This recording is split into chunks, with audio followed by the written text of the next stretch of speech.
Buenas tardes a todos. Muchísimas gracias por uniros a la última sesión de nuestro seminario Una vida normal, un seminario de filosofía terapéutica que ya hemos mencionado que va a ser un seminario permanente, que Natanael Pacheco dirigirá a partir de la próxima sesión y que teníamos la voluntad de que sirviera para trazar un mapa de no de las dolencias que naturalmente debemos atender, sino de cómo podemos, con una perspectiva rigurosamente filosófica, abordar lo que quizá no haga falta que pase nunca a una psicología o a una psiquiatría, que por medio de una conversación filosófica muchas de las dolencias, vamos a llamarlo así, de los patetismos que...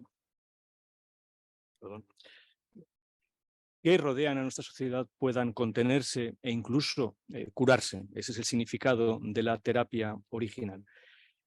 Ha sido un seminario largo, de los más largos que hemos hecho en la Torre del Virrey, 10 sesiones, más de 20 horas cuando acabemos de conversación, con algunos debates vivos, ciertamente también algunos silencios en respecto a algunas cosas.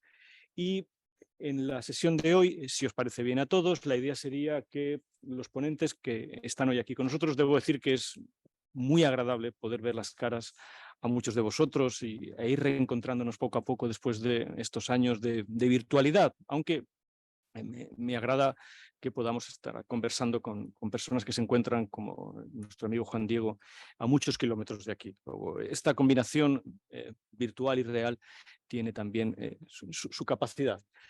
La idea sería que tuvierais vosotros un mínimo tiempo, no más de 5 minutos, para unas últimas conclusiones, algo que os gustaría añadir a estas casi, insisto, 20 horas de conversación que hemos mantenido sobre lo que significa la filosofía terapéutica, y que después, tanto al otro lado de la pantalla como aquí mismo, quienes tengáis todavía alguna duda sobre lo que significa, especialmente por el hecho de que, como sabéis, hay también una posibilidad de que la filosofía terapéutica tenga su vertiente de Beruf, por decirlo a la Max Weber, ¿no? de profesión, por tanto, de vocación.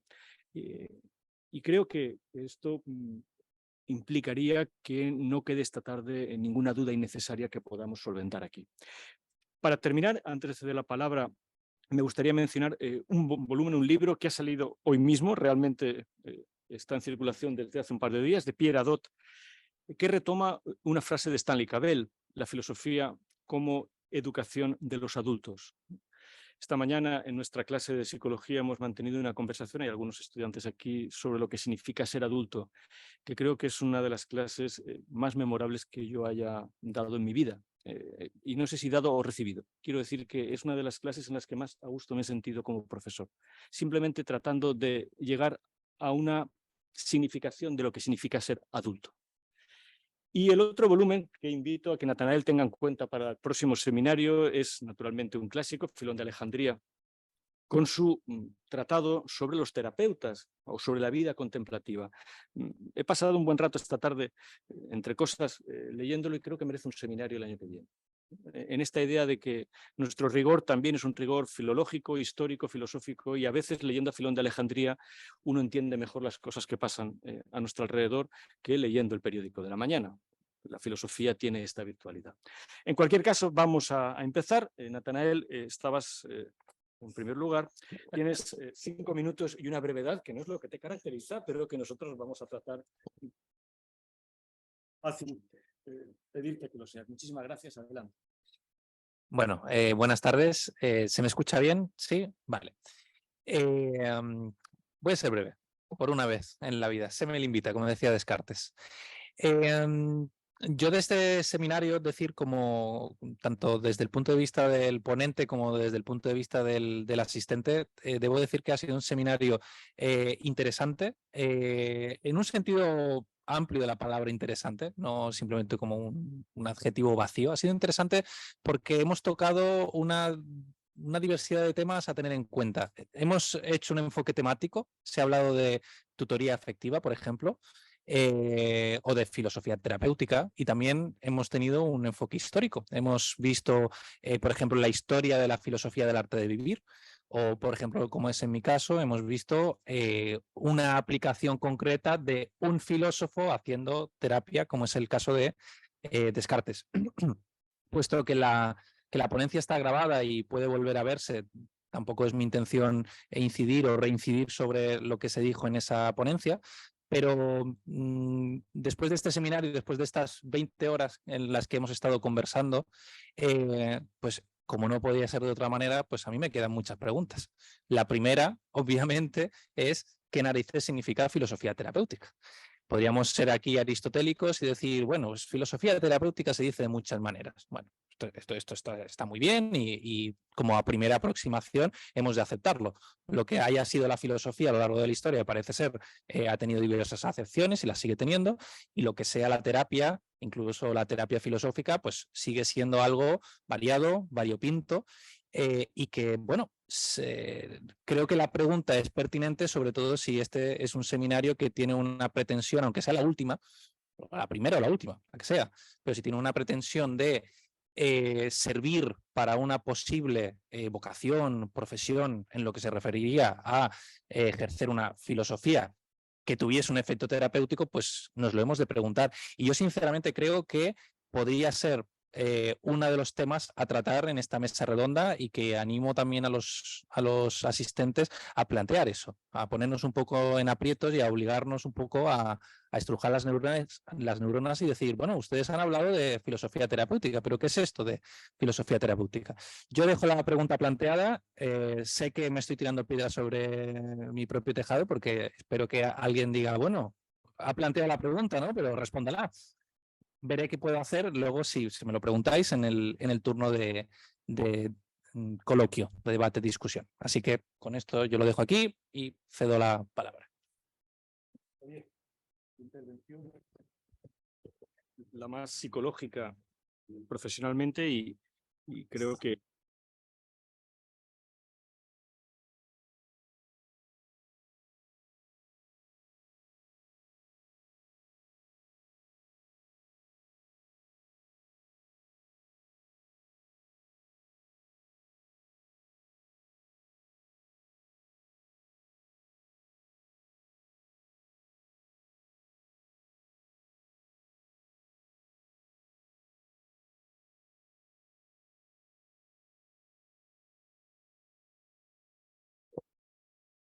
Ahora, bien, decía que iba a intentar contestar el reto que planteaba Natanael sobre qué es la filosofía terapéutica, no porque tenga una respuesta, sino porque es la forma como yo la veo y la función que para mí tendría desde el campo de la psicología. Yo trabajo como psicoterapeuta y es el área, soy filósofo también, y es el área bueno, que le otorgo yo a la filosofía, tanto en mi hacer como en lo que vislumbro, ¿no?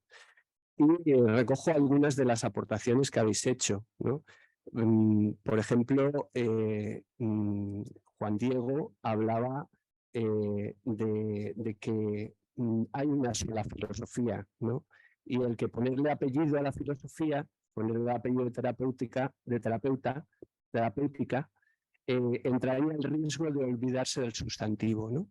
Por tanto, él planteaba, con lo cual estoy yo totalmente de acuerdo, ¿no? Que tendríamos que hablar de una terapia, o sea, de cómo la terapia se acerca a la filosofía. La psicoterapia debe acercarse a la filosofía para aprender de ese bagaje que aporta la filosofía de experiencia vital, de experiencia existencial, etcétera, ¿no?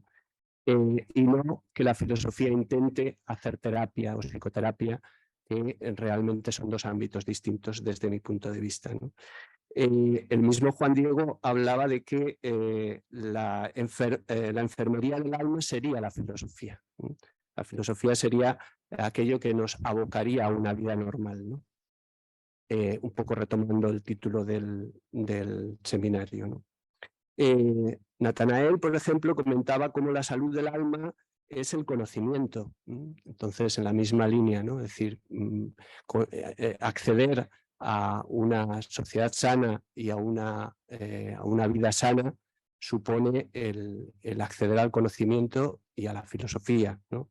Conocer para vivir una vida que merezca la pena, ¿no? Remarcaba él. La ponencia de Fernando Villagrán pues estuvo más vinculada con la filosofía de Emerson, y quizá de aquí lo que me llama la atención de su ponencia es el reconocimiento de la ignorancia, ¿no? Como uno de los elementos de la cura o de la sanación de cada uno de nosotros en nuestras vidas, ¿no? Es decir, cómo el poder aceptar la ignorancia en muchas ocasiones nos permite recobrar algo la salud, ¿no? Y respecto a la conferencia de Francisco Arenas, pues bueno, me gusta mucho la idea del arte de vivir, ¿no? Cómo la filosofía en la antigüedad era más un modo de vivir, más que una doctrina teórica, ¿no? Al menos en gran parte de los filósofos de la antigüedad, ¿no? Y acababa con unas palabras que me han llamado mucho la atención, ¿no? La filosofía para comprender mejor la propia vida, ¿no? Es decir, la filosofía terapéutica o la filosofía nos ayudaría a comprender mejor nuestra propia vida, para conducir mejor nuestra vida, ¿no? Yo creo que ese es el camino creo que le corresponde a la filosofía terapéutica, ¿no? No tanto como sustituto de la psicoterapia, sino como una forma de apoyo de la misma, ¿no? Y desde la perspectiva de mi ponencia, de lo que aportaba quizá como podría ser una psicología con rostro humano, porque en la misma línea en que hemos ido perdiendo nuestras capacidades de educar a nuestros hijos, de educar en la educación, en los centros educativos, de ahí tantos conflictos y que tengan que aparecer las tutorías afectivas y todas estas cosas, ¿no? Está vinculado a también la psicología se ha ido perdiendo la capacidad de tener un rostro humano, de acceder a una posición humana de acompañamiento, de contacto, de relación. Y en ese sentido yo apuntaba en mi conferencia una serie de aspectos que voy a recordarlos simplemente y con eso ya acabo. La importancia de la psicoterapia de atender al sujeto que tenemos delante, mirándole a los ojos, de ser conscientes de la importancia de saber dominar y entender lo que es la relación terapéutica, cómo se juega con la relación terapéutica, ¿no?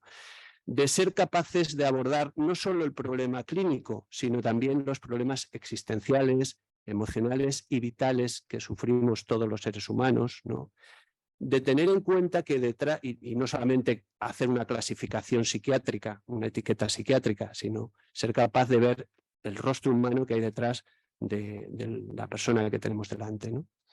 De atender también a los problemas sociales. La psicoterapia surge también o tiene también una función de reencontrarnos con, con los problemas sociales que producen la patología, porque no en vano cuando viene una pandemia aumenta muchísimo la patología, o cuando hay guerras o cuando hay mayor sufrimiento aumenta la patología, ¿no? Entonces hay que ver también los problemas sociales, ¿no? Y por último, que el terapeuta disponga de una vida, sea capaz de haber vivido intensamente y, si a ser posible, de una vida de conocimiento, ¿no? Y ese conocimiento lo otorga la filosofía. Gracias. Juan Diego. Juan Diego. Muy bien. Adelante, por favor. Muy bien, pues buenas tardes a todas y a todos. Un placer estar con vosotros otra vez. Siento de verdad no estar en Valencia, pero las combinaciones de tren son horribles en medio de la semana para pensar en ir y volver mañana a tiempo y, en fin, esas cosas, ¿no? Pero bueno, para mí ha sido un placer participar del curso. Sí es verdad que de alguna manera me he sentido un poco estópico, ¿no? O sea, es decir, mi perspectiva sobre este asunto me hacía ver que la manera en la que yo veo el asunto puede ser muy diferente o tener... tener otro itinerario, ¿no? Ya lo decía en mi intervención, que yo sentía que iba en una dirección del camino cuando me cruzaba con gente que venía en otra, ¿no? Y entonces eso me ha hecho sentir eso un poco fuera de lugar. Pero como los sentimientos no son tan importantes, no le demos a eso más relevancia de la cuenta. He disfrutado mucho y además he disfrutado porque para mí el seminario en sí, independientemente de los contenidos de las ponencias, ¿no? Y centrándome un poco en la experiencia que yo he tenido, ha sido una experiencia de conversación filosófica real. El hecho de yo haberme atrevido a citar un texto, no por su original, sino por una traducción y haber sido conveniente y cariñosamente reconvenido por ello, pues me ha hecho sentir que realmente estoy en un proceso de aprendizaje real y en un entorno filosófico serio. Eso me ha gustado, me ha llegado al alma el sentirme abajado, ¿no? Y yo decía, en mi intervención insistí en la necesidad de abajarnos para poder hacer filosofía y como muy bien señalaba ahora Javier, estoy completamente de acuerdo con esa idea, sigo dándole vuelta. Hacer filosofía es hacer una única cosa, ¿no? Por muchos apellidos que le pongamos, ¿no? Entonces esta experiencia personal de haberme equivocado, que en la conversación ese error haya podido ser visto y que eso no sea de ninguna manera un problema para mantener la conversación, me hace ver que tenemos una conversación seria y productiva. Por otra parte, la otra sensación o la otra reflexión a la que llego es que es muy importante ver a qué le dedicamos los años de la juventud. Perdonad que pueda parecer una cosa muy extemporánea con el tema que estamos, pero es de verdad el aprendizaje que me llevo de este seminario. Es decir, aquello a lo que uno le pone fuerza cuando tiene entre 15 y 20 años, ese tiempo que todo el mundo piensa que es un tiempo perdido y que sin embargo es el tiempo en el que uno está poniendo los pilares de lo que va a ser cuando pase el tiempo, ¿no?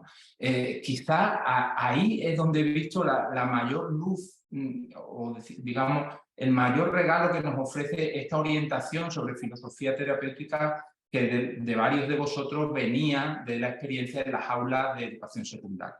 Creo que ahí es verdad que la filosofía tiene una posibilidad de apertura hacia la realidad y hacia el futuro que es realmente prometedora.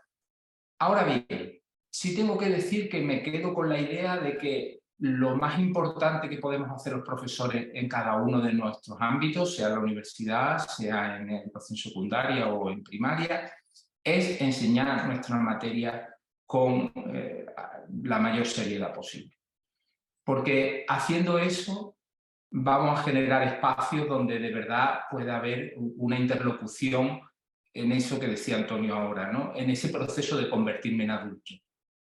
El hecho de mirar a alguien y decir, tengo delante un adulto, o que esa persona se mire a sí misma y se diga, ya soy mayor, eso es algo que puede darse sin necesidad de estar hablando de mí o de ti, sino podemos hacerlo hablando de física, podemos hacerlo hablando de enfermería, o podemos hacerlo hablando de Demócrito o de Descartes.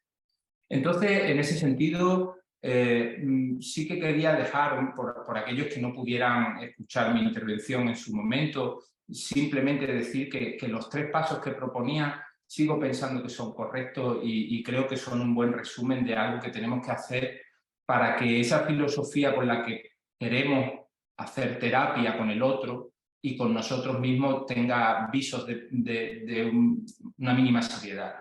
El primero era bajarse, el primer paso era reconocer que uno no sabe. En ese sentido, como he dicho antes, para mí esta ocasión ha sido una ocasión de abajamiento. El segundo es poner mi propio cuerpo en una situación lo suficientemente riesgosa y lo suficientemente exigente como para que necesite desarrollar habilidades, actitudes que me permitan enfrentarme con la necesidad, que creo que ha sido la otra gran palabra del curso, la necesidad versus la libertad, ¿no? Mover mi cuerpo para ponerlo en una clave en la que pueda interpretar adecuadamente la necesidad que me rodea. Y en tercer lugar, el tercer paso era mantener la guardia, mantener los ojos abiertos, aprender a observar Y esto creo que en cualquier entorno en el que nos movamos, cualquiera de los asistentes al seminario, seamos alumnos, profesores, esa capacidad de observar lo que nos rodea y a quienes tenemos delante es lo que nos puede hacer llegar a tener una vida realmente examinada y seria. De momento nada más, porque creo que lo interesante de la sesión de hoy son las preguntas de los demás, ¿no? Muchas gracias.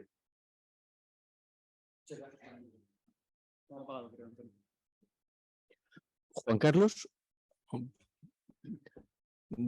quizá si lo sacas a la pantalla completa porque está a contraluz y se te ve algo más oscuro. Adelante, Juan Carlos. Tardes. Sí, gracias. Buenas tardes a todos y a todas. Para mí una alegría que la filosofía terapéutica esté a debate y en un debate tan interesante como este, en el que he aprendido muchísimas cosas. Gracias, por tanto, a los compañeros y compañeras y también a los asistentes por tan buenas ideas y tantas reflexiones interesantes. A mí me gustaría hacer 3 reflexiones así rápidas y para situar.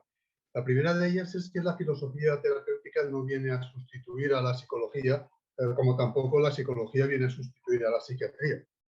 La filosofía terapéutica, la filosofía, si queréis, viene a usar los recursos propios de la filosofía para establecer una relación de ayuda dialógica o fundamentalmente dialógica para el crecimiento personal, para llegar a esa adultez de la que hablábamos, o madurez, o para ayudar en esas situaciones de crisis y de angustia que las personas a veces sentimos. Supongo que todas y todas en algún momento de nuestra vida, unas más que otras. La segunda cosa era ubicar la filosofía en el conjunto de la filosofía. Hablaba Xavier Zubiri en 5 lecciones de filosofía, de la filosofía como forma de saber, como función intelectual y como modo de actividad o práctica. Es en este tercer elemento donde creo que se puede ubicar, donde se sentirá más cómoda la filosofía terapéutica, al menos tal como yo la entiendo. Y conste rápidamente que en filosofía terapéutica, insisto, al menos tal como yo la entiendo, no hablamos de trastornos, que cae del ámbito de la psicología, de la psiquiatría, eso son patologías, sino de malestares. Y eso es otra cosa. Y en tercer lugar, la posibilidad práctica de la filosofía. Si las preguntas, ¿qué es la culpa? ¿Cómo puedo aprender de ella? ¿O tiene sentido la vida? ¿Tiene sentido mi vida? ¿O por qué tengo esta angustia que no me deja vivir? ¿O qué es el amor? ¿O cómo afronto la muerte de un ser querido? ¿O cómo puedo comprenderme más a mí mismo? Si esto son preguntas filosóficas, esto es filosofía terapéutica, que podemos contestar a través de un libro, podemos contestar en el aula o podemos contestar en una relación dialógica de tú a tú, que podría parecerse una consulta, aunque no me gusta mucho la palabra, que sería ya la parte más concreta de la terapia filosófica. Esas 3 cosas son las que quería centrar un poco porque responden un poco al enmarco de lo que yo entiendo por filosofía terapéutica. Gracias. La verdad es que estamos siendo todos extraordinariamente ajustados. ¿Cuándo se enciende y se apaga esto? No. Pues creo que no le he tocado. Ahora sí. ¿Ahora? Sí. Bien. Paco, es tu turno. Sí, bueno, buenas tardes. Profesor Arenas, no sé si podemos ya tener cierta familiaridad después de 20 horas de conversaciones. Bueno, esta vez, los que estuvisteis en la sesión de hace 2 semanas, pues bueno, creo que recordaréis brevemente sobre lo que estuve hablando. Estuve hablando de una tradición importante dentro de la filosofía, como es la del arte de vivir. Es decir, desde la antigüedad clásica se concibe la filosofía como ars vitae o como techne tubiu. Entonces, ¿en qué consiste esto? Pues básicamente en el arte de comprenderse o de conocerse a uno mismo. Es decir, esta tradición es una tradición que ha ido recorriendo la historia de la filosofía, sobre todo desde la época helenística, y yo estuve mostrando una serie de textos que estuvimos comentando en esa tradición, desde Platón hasta la filosofía contemporánea. Con esto, bueno, quise poner de manifiesto la importancia que dentro de lo que es la historia de la filosofía ha tenido digamos, toda esa tradición.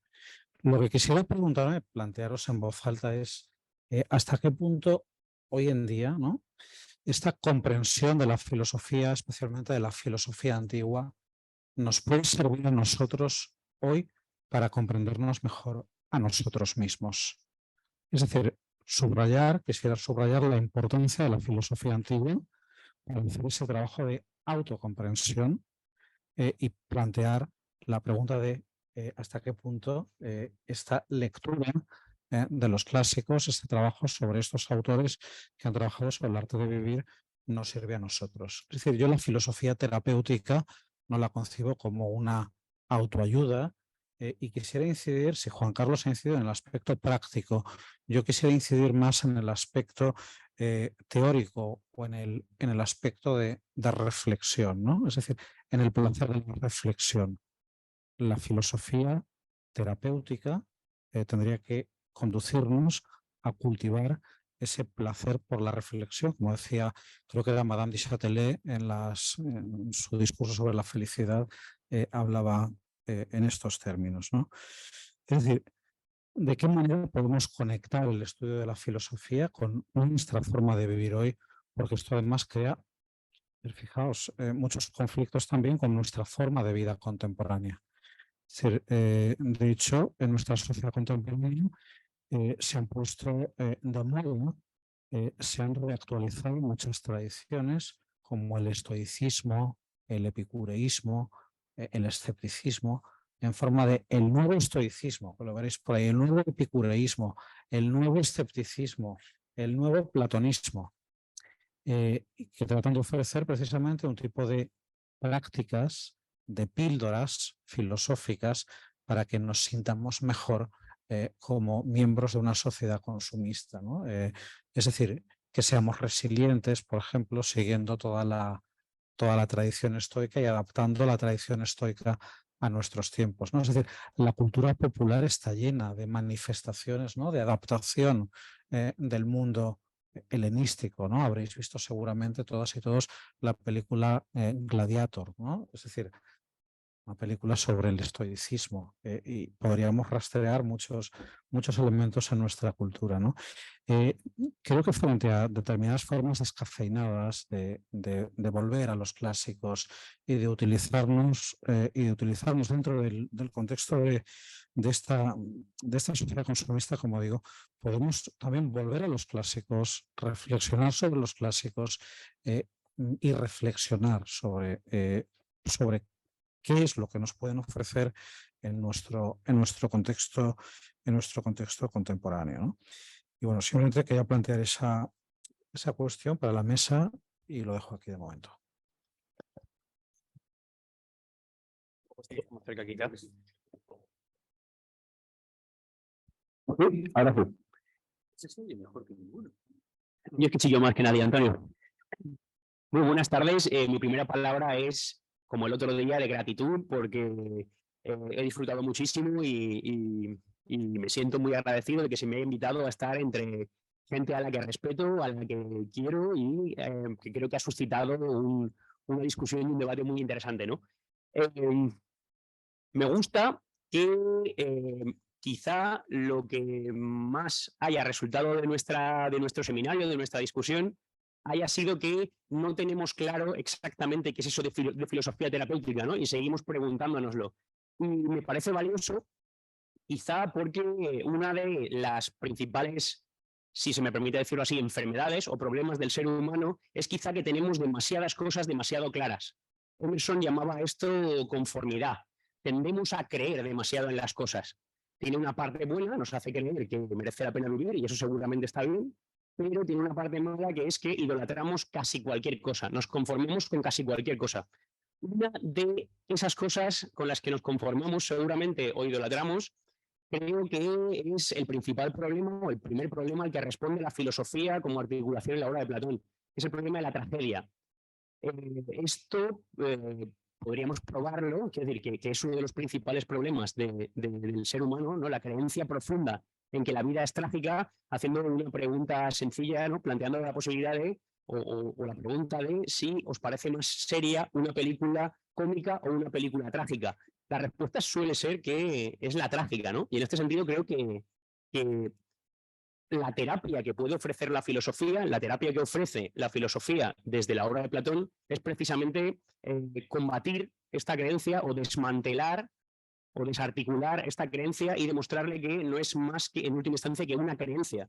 Que quizá el principal problema del ser humano es que confiamos demasiado en lo que pensamos en un momento dado, ¿no?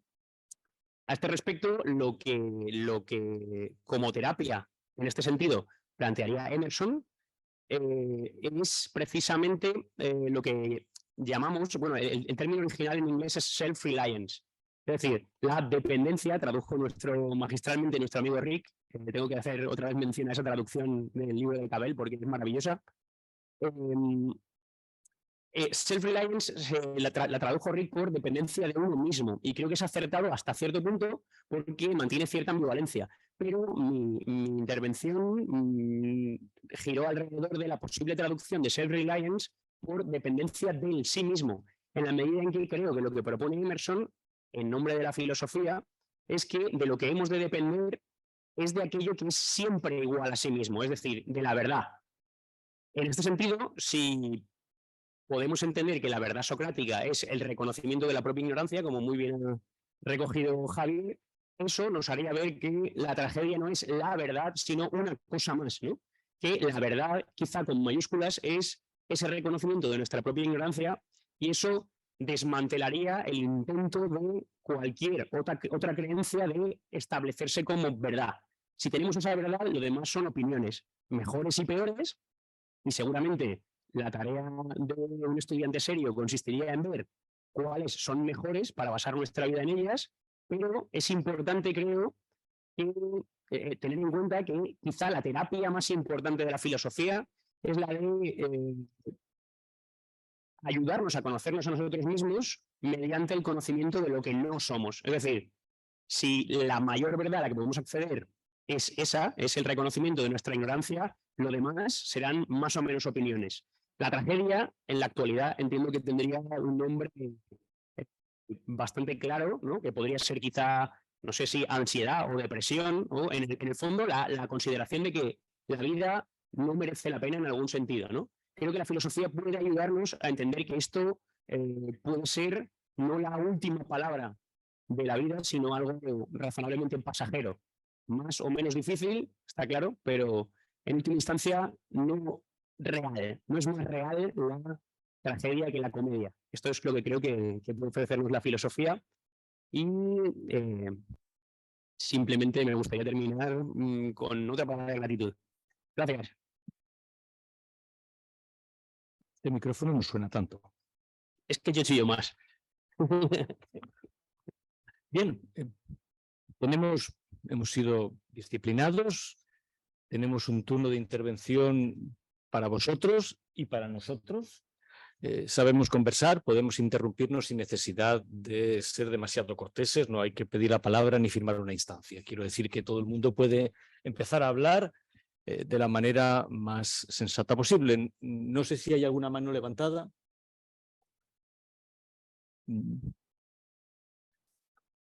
Pero tú acabas de hablar, no sería justo que... Pero puedes preguntar. Puedes preguntar. Claro. Hemos hablado, perdón. Ahora, aquí no te hace falta el micrófono. Sí, Es verdad, sí. Antonio. No, es cierto, yo he dado la presentación y tengo notas aquí. Pero si quieres hablo, ya sabes, me cuesta demasiado. Sí, tú hablaste de filosofía, me gustaría si vieras... Pero esa palabra es muy bonita y vamos a dejarla macerar durante unos cuantos años, ¿no? Porque me gustaría quedármela hasta el final. Es un hallazgo haber encontrado una de las cosas que tienen los clásicos. Como decía Emerson, es terrible ver nuestros propios pensamientos alienados que vienen porque lesionan nuestra majestad. Sí, ¿no? dice, se acercan a nosotros con una majestad alienada. Sí. Eso es lo que nos pasa cuando leemos a los clásicos, que nos damos cuenta de que ya lo han pensado todo antes que nosotros. Y eso es una cura de humildad que yo considero que es la principal lección de la lectura. Cuando leemos a los clásicos nos damos cuenta de que todo lo que creemos haber pensado ya está pensado. Y eso nos devuelve, especialmente conforme van pasando los años, no creo que sea una experiencia para las personas jóvenes, pero para las personas que ya no van siendo tan jóvenes, darse cuenta de que sigue habiendo maestros. Cuando nos ponemos a leer, es no una ilusión de rejuvenecer, pero sí una cura de humildad que considero necesaria. Así que la palabra hiperfilosofía, por ejemplo, es una palabra que uno puede tener para entender muchas cosas, ¿no? Y sobre todo teniendo en cuenta que está asociada a Demócrito y a la idea de que la risa es más profunda que el llanto, si es que eso no sería dejar las cosas en el otro lado. Yo sí que quería insistir, pero muy brevemente hasta que haya manos levantadas, porque ya Adolfo ha pedido la palabra, en que el sentido, puesto que vamos a continuar haciendo este seminario, y me gustaría que fuera un seminario, debo decir que no he dado las gracias a la Facultad de Filosofía, y esto seguramente es una falta de protocolo de la que me acuerdo ahora, ¿no? Pero dicho que ya está incluido y se queda grabado, ya lo he hecho, me gustaría que entendiéramos que hay que hacer muy buena filosofía. De otra manera, no habrá terapia posible.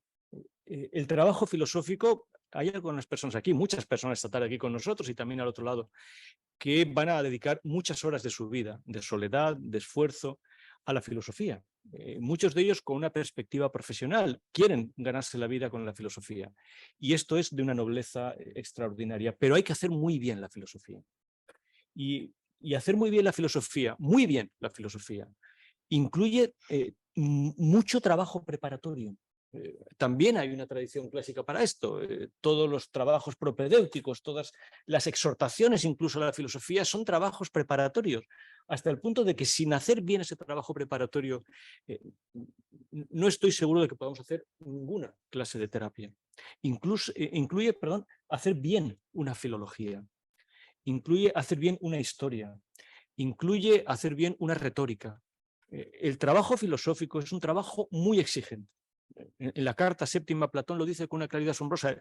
El trabajo que la filosofía requiere. Es un trabajo que efectivamente antes o después nos lleva a algún tipo de hiper, ¿verdad?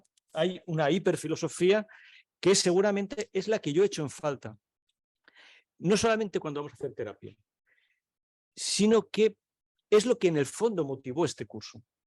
Creo que buena parte de lo que nos pasa, voy a decirlo de una manera muy sencilla para que no me parezca, es que la mayor parte de las personas no piensa hasta el final. Vamos por la vida, voy a decir una manera muy gráfica, vamos por la vida como si nos hubiéramos puesto un zapato, pero no los dos. O como si nos hubiéramos puesto media manga, o una manga solo, pero no las dos mangas de la camisa. Emerson lo decía, lo que veo por la vida es personas mutiladas. No pensamos las cosas hasta el final. Pero tiene que haber alguien cuyo trabajo específico en la vida sea pensar las cosas hasta el final. Y eso es el filósofo. El que lleva el pensamiento hasta las últimas consecuencias. El que está en condiciones de decir que mientras los otros, para bien o para mal, no pueden o no quieren hacer eso, él no tiene otra cosa que hacer en la vida que pensar hasta el final. Y ese trabajo es el que nos toca hacer. A muchos de los que estamos aquí, a ambos lados de la pantalla, llevar el pensamiento hasta sus últimas consecuencias. Y eso significa, naturalmente, vivir de acuerdo con lo que vamos sabiendo mientras vamos pensando. Sin esto, por tanto, mi postura no es trágica ni cómica. Mi postura es que tengo tantas cosas que hacer que aún no sé lo que soy. Pero tengo muchas cosas que hacer. Por eso un buen filósofo, por supuesto que envejece, pero nunca está en una posición, en esto estamos muy de acuerdo, Fernando, no está en una posición de decir, yo ya lo sé todo. El filósofo no puede ser un sabio. No será nunca un sabio. Buena parte de mis objeciones con Pierre Hadot, hay dos objeciones con Pierre Hadot. Os he recomendado el libro, ahora os diré por qué no me gusta Pierre Hadot. Una es porque creo que simplemente es un católico. Bueno, no es que tenga nada contra el catolicismo, entendedme bien, pero me gustaría que dijera con claridad que lo que está haciendo es simplemente trasladar a la filosofía su jesuitismo. Los ejercicios espirituales no son filosofía, pero obviamente Pierre Hadot sabía de lo que hablaba cuando hablaba de filosofía, pero habría agradecido que fuera muchísimo más sincero en sus planteamientos. Esto es una cosa importante. Dejaré 2 segundos para después, porque si no, no voy a parar de hablar. Adolfo había levantado la mano, en el público hay otra persona, y no sé cómo vamos a grabar la intervención del público. ¿Tú sí que lo sabes? Esto es maravilloso. Adolfo. Hola, buenas tardes. ¿Me oye? Claro. Bueno, pues nada, yo muy brevemente también, primero que nada dar las gracias, pero ya está. Quiero plantear una pregunta que creo que recoge algunas de las dimensiones de casi todas las intervenciones que ha habido durante el seminario. Pero no voy a explayarme explicándolo. La pregunta es, se ha hablado de los problemas de la vida en la sociedad moderna, de lo que podemos sacar de los clásicos, de lo que es una buena filosofía, de lo que es un estudio serio, y se ha hablado de algunas de las enfermedades o males o malestares de la sociedad moderna. Y que probablemente sean los mismos que en la sociedad antigua. A este respecto, mi pregunta es, ¿la ansiedad y la depresión no son como la otra cara de la moneda de lo que es una proliferación indefinida de necesidades o deseos no moderada por un pensamiento serio y un estudio serio de lo que es uno mismo y la vida y la condición del ser humano?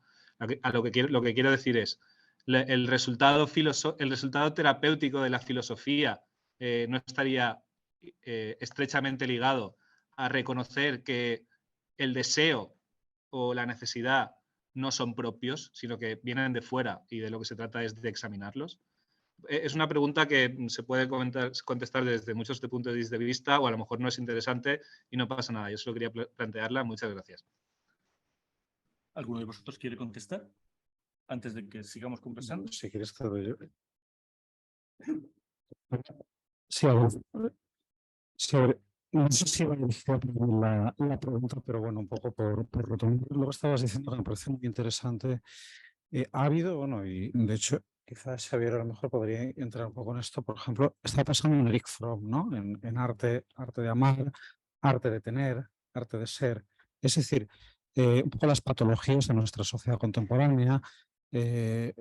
Harmut Rosa, por ejemplo, actualmente habla del tema de la aceleración, ¿no? De una sociedad acelerada, y todo esto evidentemente provoca una necesidad de búsqueda de sentido ante el sinsentido simplemente de poseer, de tener, ¿no? Me acuerdo que había un sabio, uno de los 7 sabios de la antigüedad, creo que era Biese Priene, que en una situación en la que se le presenta también, como a nosotros muchas veces, esta ansiedad, ¿no? ante las cosas, esta situación de agobio existencial, ¿no? Él le dijo, creo que era Ciro, omnia mea me comporto, ¿no? Es decir, todas las cosas importantes las llevo conmigo. ¿Y qué son esas cosas importantes? Pues bueno, la sabiduría, la capacidad de reflexionar, la capacidad de pensar sobre mí mismo, ¿no? Es decir, para los que sois estudiantes de filosofía, ¿no? Creo que es muy importante cultivar esa... es decir, frente a una cultura en la que lo importante a lo mejor es el tener, es decir, cultivar el ser entendido como aquello que yo llevo en mí mismo, ¿no? Es decir, eso no me lo va a quitar nadie. Es decir, la sabiduría que yo vaya adquiriendo es algo que permanece en mí y que me va a ayudar precisamente a conocerme mejor a lo largo de toda mi vida. Y conocer a los demás, por supuesto, y al mundo en el que vivo. Entonces, no sé si... A mí me gustaría también en algún momento... No. Javier, si quieres hablar tú primero. Bueno, no, a mí... Perdón. Ahora. Adolfo, gracias por la pregunta. Me gustaría responder fundamentalmente porque he estado trabajando con mis alumnos en clase estos días Romeo y Julieta de Shakespeare, y creo que ilustra precisamente el problema que comentas. El principal problema en este sentido, por analizar solo uno de los personajes, pero esto ocurre en muchos y paralelamente, cruzadamente, etc. Pero el principal problema de Romeo es que confía demasiado en su deseo. Es decir, que considera que sus deseos son la realidad. En este sentido, se da en la obra un problema de desconocimiento, como tú sabes, que dado que este estudio, Antonio, ¿no? El libro de Cabell sobre esto, el problema del desconocimiento o cómo el desconocimiento deriva en la tragedia, más que con un escepticismo, por decirlo así, real, tiene que ver con empeñarse en lo trágico. En este sentido, la imagen más clara de cómo el deseo lleva a, o cómo el deseo de confiar demasiado en su percepción lleva a Romeo a la muerte, sería el momento en el que no está seguro exactamente de si Julieta está muerta o no, ¿no? Porque Fray Lorenzo le ha ayudado a simular su envenenamiento, etcétera. Confía demasiado precisamente en su deseo, el deseo de, pues eso, saber definitivamente que Julieta está o no muerta, ¿no? En ese sentido, confiar demasiado en nuestro deseo entiendo que es lo que planteas como un problema de nuestra sociedad. No sé si responde a tu pregunta esto. Es decir, consiste principalmente en tomarnos demasiado en serio nuestros deseos. Sí.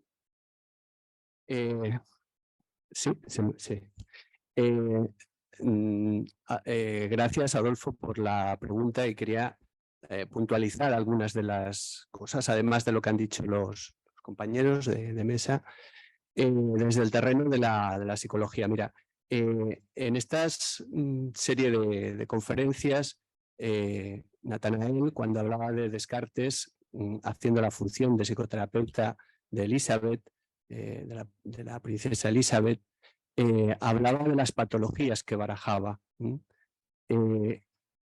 Creo que recordar que era el 5-6, no más. En estos momentos nosotros describimos en los manuales modernos cientos, más de 200 patologías.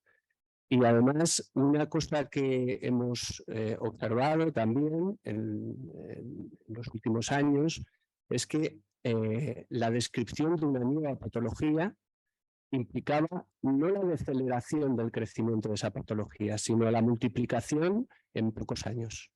Es decir, algo está pasando, como tú dices, ¿no? Algo está pasando en el mundo en el que vivimos que de alguna forma nos lleva a una patología creciente, ¿no? A un malestar creciente. Me venía a la cabeza mientras comentabas, además de lo que me comentaba Francisco, me venía a la cabeza Sloterdijk. Sloterdijk hablando de la caída de las cúpulas celestiales en la sociedad moderna, en la sociedad actual, ¿no? Es decir, no sé si es eso, si es que el tener y el ser trastorna nuestra forma de estar en el mundo, pero lo cierto es que cada vez da la sensación de que a la gente le cuesta más mantenerse o tener firmeza en la vida. Y desde ese punto de vista hay un elemento que nosotros le damos mucha importancia porque el autor que es referente nuestro, Wilhelm Reich, poco a poco a lo largo de la vida se fue dando cuenta de la importancia que tenía la prevención de la enfermedad, la prevención como una forma de criar a nuestros hijos, de educar a nuestros hijos de forma consistente, que ese ser, apelando un poco a la obra de Erich Fromm, ese ser fuera un ser consistente, un ser que de alguna forma tuviera recursos para poder afrontar la vida y no dejarse llevar tanto por los deseos o por los espejismos del mundo en el que vivimos. Pero si puedo, antes de ceder la palabra. ¿Va? No, eso no es. ¿Es esto? Sí. ¿Ahora va? Sí. Si puedo añadir algo. No por abundar en lo de la prevención de Reich, pero tal y como yo veo las cosas, es que no se trata de decir vamos en busca del sentido. Esta frase de Frankl o de casi todos. No hay que buscar nada. Una de las cosas que más me ha quedado claras, he estado traduciendo a Santayana, que me ha iluminado en muchos aspectos, ¿no? Pero una de las cosas que me ha quedado claras es esta. No tenemos que buscar porque ya estamos dotados de aquello que presuntamente querríamos buscar. Mi idea es, esto que he dicho antes de que no pensamos hasta el final las cosas. El ser humano está constitutivamente dotado de sentido. No es que tenga que ir a encontrarlo, no es que nuestra vida sea una búsqueda, no hay nada que buscar. Vamos a ver, no hay nada. No soy un nihilista, pero no hay nada. El ser humano es un organismo dotado de una capacidad para vivir en el tiempo, que finalmente tiene que entregarse a la muerte. No ha elegido vivir y no ha elegido morir. Pero está dotado desde el primer momento de sentido. No es que yo tenga que ir a buscarlo, no es que el sentido esté privado de él. Lo único que tengo que hacer es educarlo. Este es el factor claro de la filosofía. Pero por eso el secreto de la filosofía es que enseña a las personas lo que las personas ya saben. Esta es la maravillosa dedicatoria que Eva Braun ponía en su libro La música de la República a quien había sido su maestro. Le doy las gracias a Jacob Klein porque me ha enseñado lo que ya sabía. Lo cual es una paradoja.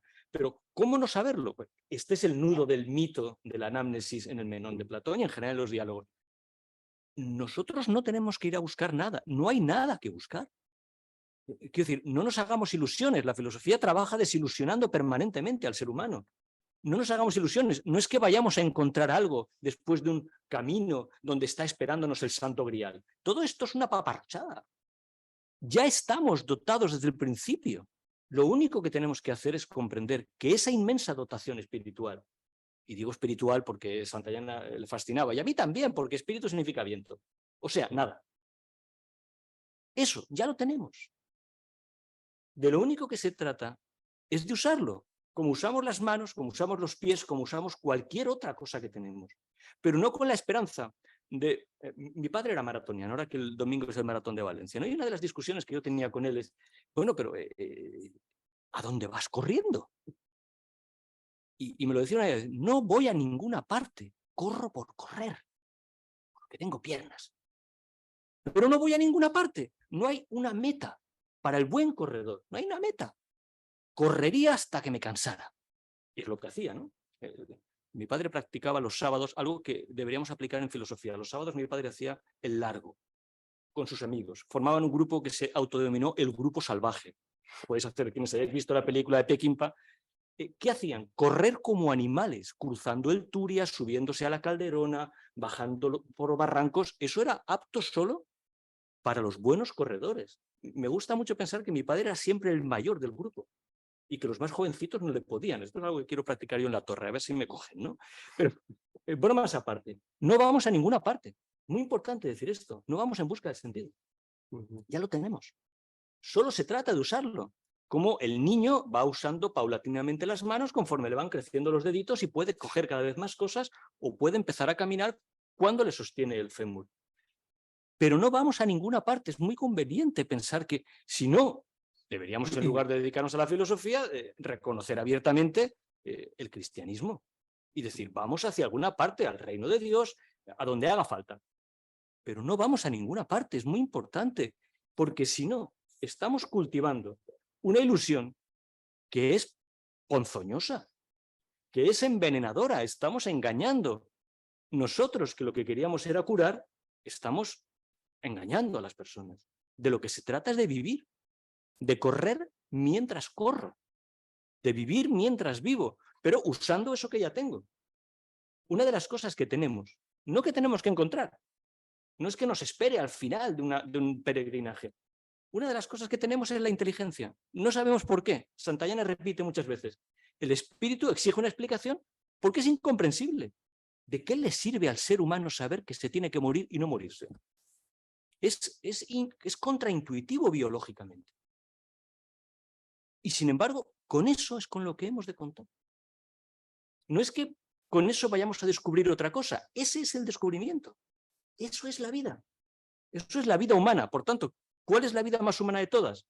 Yo diría, la que coge todos sus dones y los usa hasta que no puede más. Mi preocupación es que creo que mi padre corría muchísimo, pero nosotros no pensamos como él corría. Esto es, no pensamos hasta agotar el pensamiento. Y nos haría falta un maratón, de verdad, un largo de los sábados. Ahora que tengo a Filón de Alejandría, cuando Filón de Alejandría hablaba del sabbat de la filosofía, una expresión preciosa de Filón, ¿no?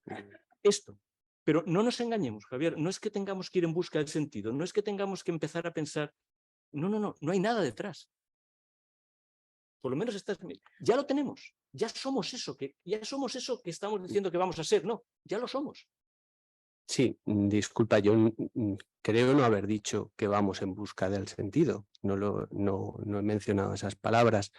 A lo que yo me refería, en cualquier caso, era que la construcción de los seres humanos somos seres relacionales. Entonces, la construcción de cada uno de nosotros, de nuestro ser, no es que vayamos en busca de un sentido trascendental o no, sino que en esa construcción necesitamos que se dé un entorno adecuado para poder fraguar esas potencialidades y después correr maratones.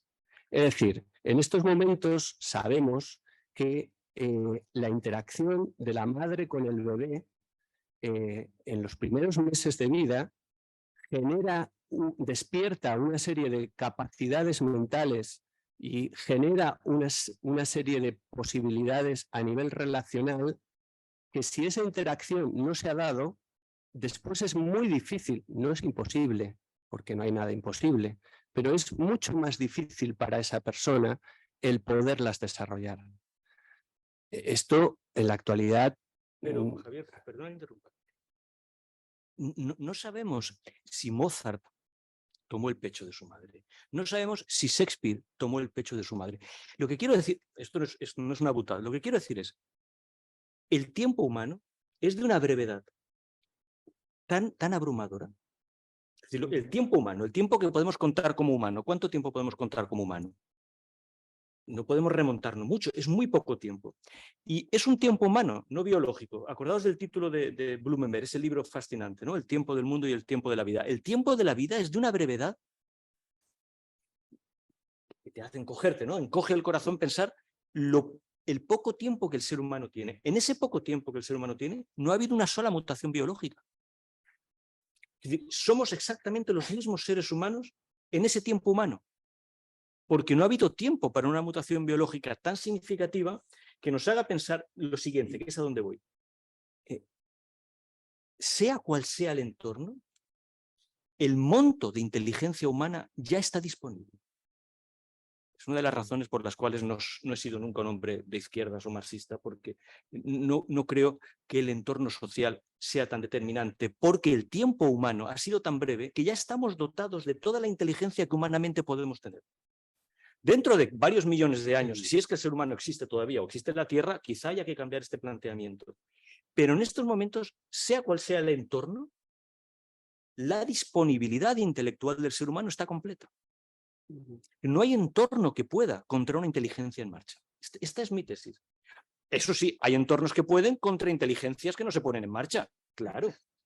Pero contra una inteligencia plena, no hay entorno social, no hay déficit maternal, no hay nada. O sea, lo que quiero decir es que un ser humano es una cosa tan prodigiosa desde hace unos 40.000 años, que sea en las cavernas o sea en Nueva York, una inteligencia en marcha es lo más asombroso que existe en el universo.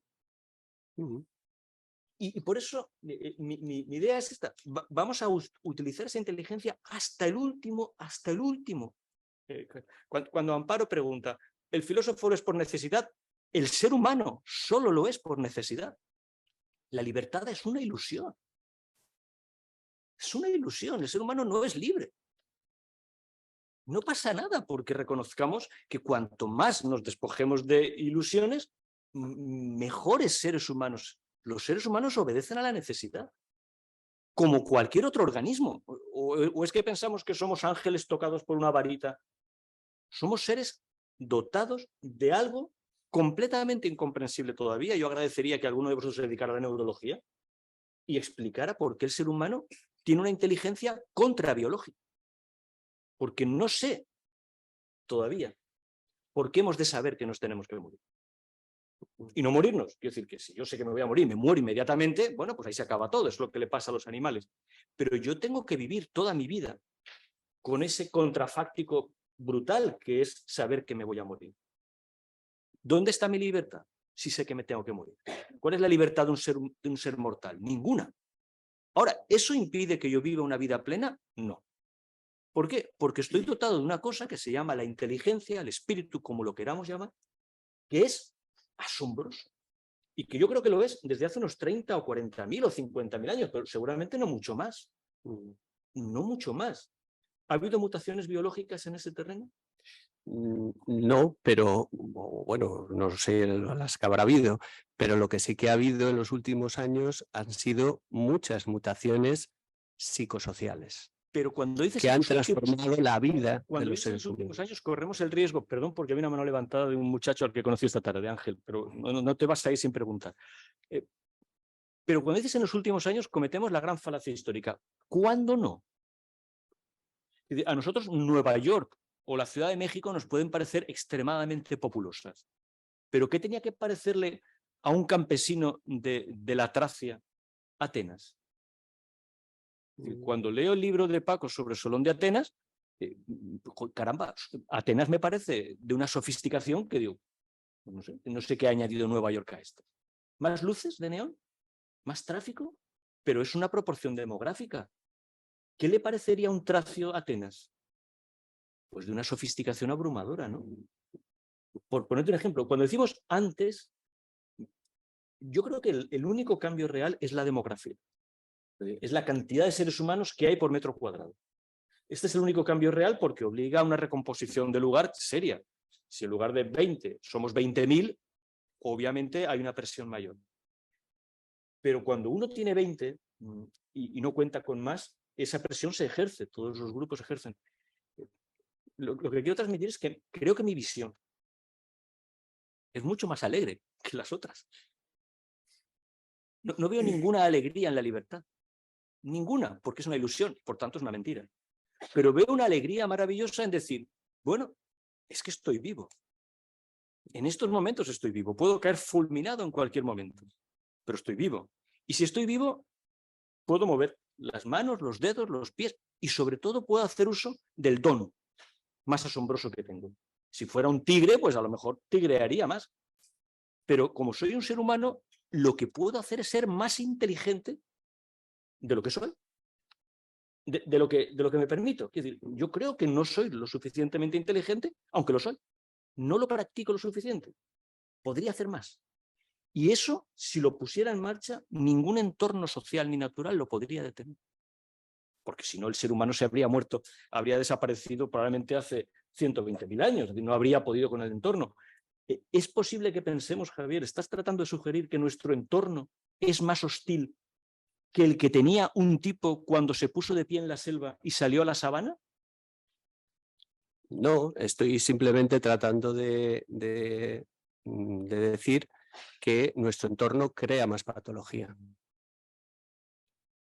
Ese tipo que salió del bosque a la sabana tenía millones de gérmenes más.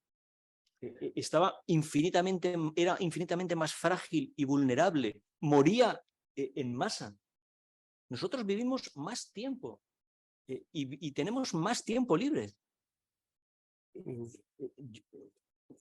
Lo que quiero decir es, y posiblemente eso nos pasa porque somos muy inteligentes. No, quiero decir, si tú y yo de repente nos viéramos en la sabana visibles y visibilizados, evidentes, diríamos, este entorno es de una hostilidad abrumadora, ¿no? Me mata. ¿Y cuántos morirían? En cambio, nosotros tenemos una esperanza de vida de 84 años. Me gustaría comentar algo. Sí, había manos y no quería usufructuar. Primero... Ángel, pues no lo sé, porque ahora te va a dar el minuto de gloria, Ismael. Pedirte que seas breve después de la forma de hablar no sería justo, pero trata de ser, por favor. Sí. A lo que es el concepto de sentido que se estaba tratando antes. Mi pregunta es, ¿puede la filosofía comprender el sentido de este concepto existencial que es la vida? ¿O solo genera más preguntas que compliquen esa comprensión?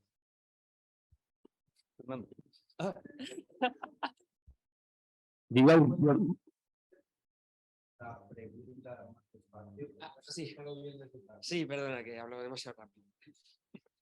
¿Puede la filosofía ayudar a comprender el sentido de este concepto existencial que es la vida? ¿O solo genera preguntas que complican más esa comprensión? mi comentario anterior está relacionado con esto y con lo que estaba comentando Antonio. En gran parte estoy de acuerdo con lo que decía, en el sentido en el que quizá tengamos ya lo que parece que estemos buscando. Y en ese sentido está bien que nos reconciliemos con el concepto de necesidad. Pero sí que veo peligros. Quiero decir, la inteligencia para mí supone una bendición y un peligro. Es decir, creo que la inteligencia nos puede jugar también malas pasadas. Y en ese sentido creo que sí que tenemos que examinar las cosas hasta el final, como sugería Antonio. En este sentido, Antonio, me parece complicado asumir, o la posición de Santayana que sugieres, de asumir que ya tenemos lo que necesitamos, porque creo que podemos caer en la conformidad. Ese era yo, no era Santayana. De acuerdo, eres tú. Vale. Pues me parece complicado, o sea, creo que en parte ofrezco una respuesta en este sentido a, ¿cómo te llamas? ¿Perdón, Ángel? Ángel, en el sentido de, seguramente tenemos que querer saber y también querer vivir, ¿no? En ese sentido, creo que la verdadera posición filosófica sería desconfiar incluso de la filosofía.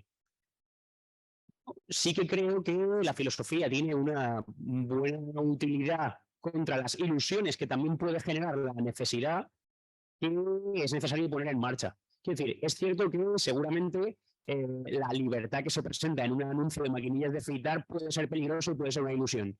Pero asumir el concepto de necesidad nos pone en una, sin más, sin cuestionarlo hasta las últimas consecuencias, creo que nos puede abocar a posiciones peligrosas. ¿Cuáles? Al totalitarismo, Antonio. No lo veo. Ahí hay un salto que no veo. Si yo considero que es necesario vivir de una forma determinada, lo que estoy considerando es... El concepto de necesidad te dice que simplemente que estás vivo, que no has elegido nacer y que no eliges morir. Suicida no elige morir, hay que repetirlo mucho esto. Un suicida no elige morir. Sino cuándo. Porque ningún ser humano elige morir. El suicidio tendría visos de ser razonable si un suicida pudiera elegir vivir y morir. ¿Eso qué quiere decir? Que en ese marco tienes que hacer uso de lo que ya tienes. Y eso es todo lo que la vida humana es. Que no es poco, es que es muchísimo. Lo que he empezado diciendo es que no lo hemos llevado hasta las últimas consecuencias. Pues posiblemente cuando alguno de nosotros ha pensado hasta el final algo, estará de acuerdo conmigo. Pero esto hay que haberlo vivido. Entiendo que es más o menos lo que mi padre sugería cuando se iba al largo de los sábados. Y ahí descubría hasta dónde podía correr, porque había un momento en que había que ir a recogerlo. ¿Por qué? Porque se había caído al suelo. Él y sus amigos ya estaban ahí tirados porque ya no había manera ni de correr ni de andar. ¿Pero qué habían hecho? Ir hasta el final, probarse. Eso que él hacía corriendo es lo que yo creo que quiero hacer utilizando algo que me parece aún más fascinante que tener dos piernas, y es tener inteligencia. Y ahí no veo ningún peligro. Veo el peligro de no usarla hasta el final. Claro. Pero no veo peligro en decir, voy a ver hasta dónde puedo usar mi inteligencia, que es una cosa de la que yo no tengo ninguna libertad. Es una cosa que me he encontrado, sobre lo cual no tengo ningún mérito. No es que pueda ir por la vida diciendo, pero qué inteligente soy. No, claro que eres inteligente, pero tú y cualquiera. Cualquier ser humano lo es. El asunto es, ¿hasta dónde estás dispuesto a pensar? ¿Hasta dónde estás dispuesto a llevar tu condición humana real? Que es esa, que no es otra.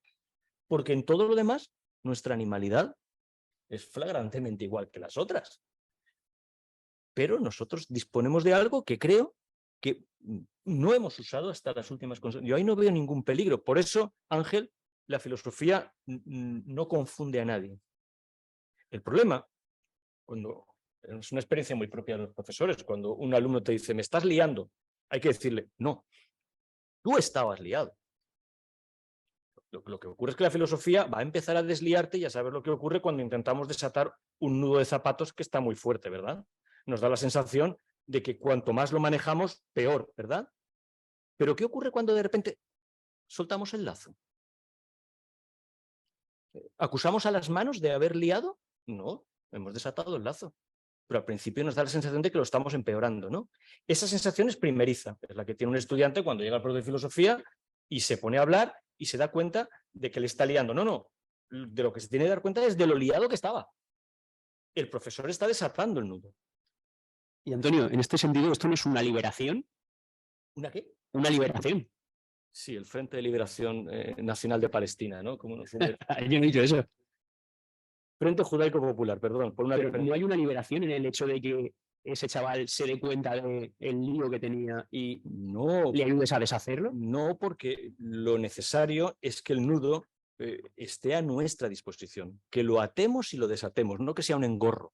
Ahí no hay ninguna liberación, ahí hay un uso de los lazos.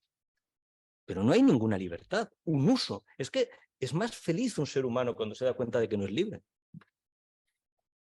Yo no me he dado cuenta de eso.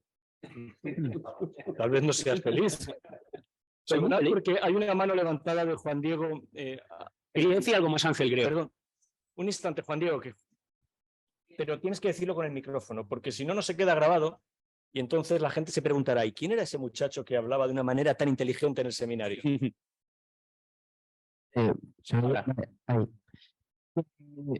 En relación más como, por ejemplo, un profesor de filosofía que entra para leer a sus alumnos, no es que el en sí o acomplejar, es abrir los caminos de la mente para que consigue que el alumno se haga nuevas preguntas que de su densidad, porque la filosofía es densa de por sí, no complica, sino que lo compleja. Lo compleja es la palabra es La filosofía no es nada complicada. Créeme que no. Cuando los sacerdotes le dijeron a Solón que los griegos eran como niños, lo que los sacerdotes egipcios le estaban diciendo a Solón es: ojalá fuéramos como vosotros. Pero somos la mar de complicados nosotros los egipcios, con todos estos jeroglíficos y 3000 años de repetición insoportable. Y llegas tú y en el periodo de una vida has hecho más cosas que nosotros en 5000 años. No, la filosofía no es nada compleja. La filosofía es de una sencillez maravillosa. Vale, muchas gracias. De nada. Perdón, Luz. Sí, Juan Diego, estaba Luz antes. Perdón.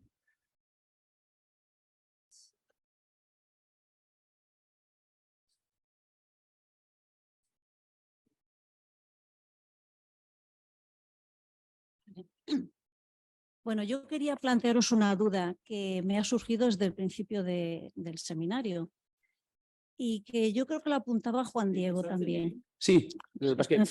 si lo acercas más, mejor. Sí. Y es que cuando se habla de filosofía terapéutica, a mí esto siempre me suena como literatura terapéutica, musicoterapia o terapia de la música, el arte terapia, o sea, siempre me parece como que de una disciplina que en sí mismo es totalmente completa y que da todo lo que se necesita de ella, se desgajase algo con un sentido utilitarista, ¿no? Para emplearlo en algo que, como decía Luis, C.S. Luis, que ya sabéis que es el que estoy trabajando, el autor que estoy trabajando, pues con esto a veces se consigue que la literatura terapéutica, por ejemplo, que empieza en el propio individuo y termina en él, en vez de lograr, que es lo que ha de lograr el arte o la literatura, que el individuo salga de sí mismo, ¿no? Entonces, la filosofía terapéutica, yo no sé qué ámbito tiene, ni cuál es su aplicación, ni el sentido, si es un sentido utilitario, ¿no? Es una cosa que me hace preguntarme todo esto, ¿no? ¿No volvemos a caer un poco en el tema, pues eso, de utilizar, ¿no?, el arte o el conocimiento o el saber para dar soluciones individuales y parciales, en vez de para un crecimiento artístico del individuo? Pregunto. Más fácil. Respuesta, pero porque conozco a Luis.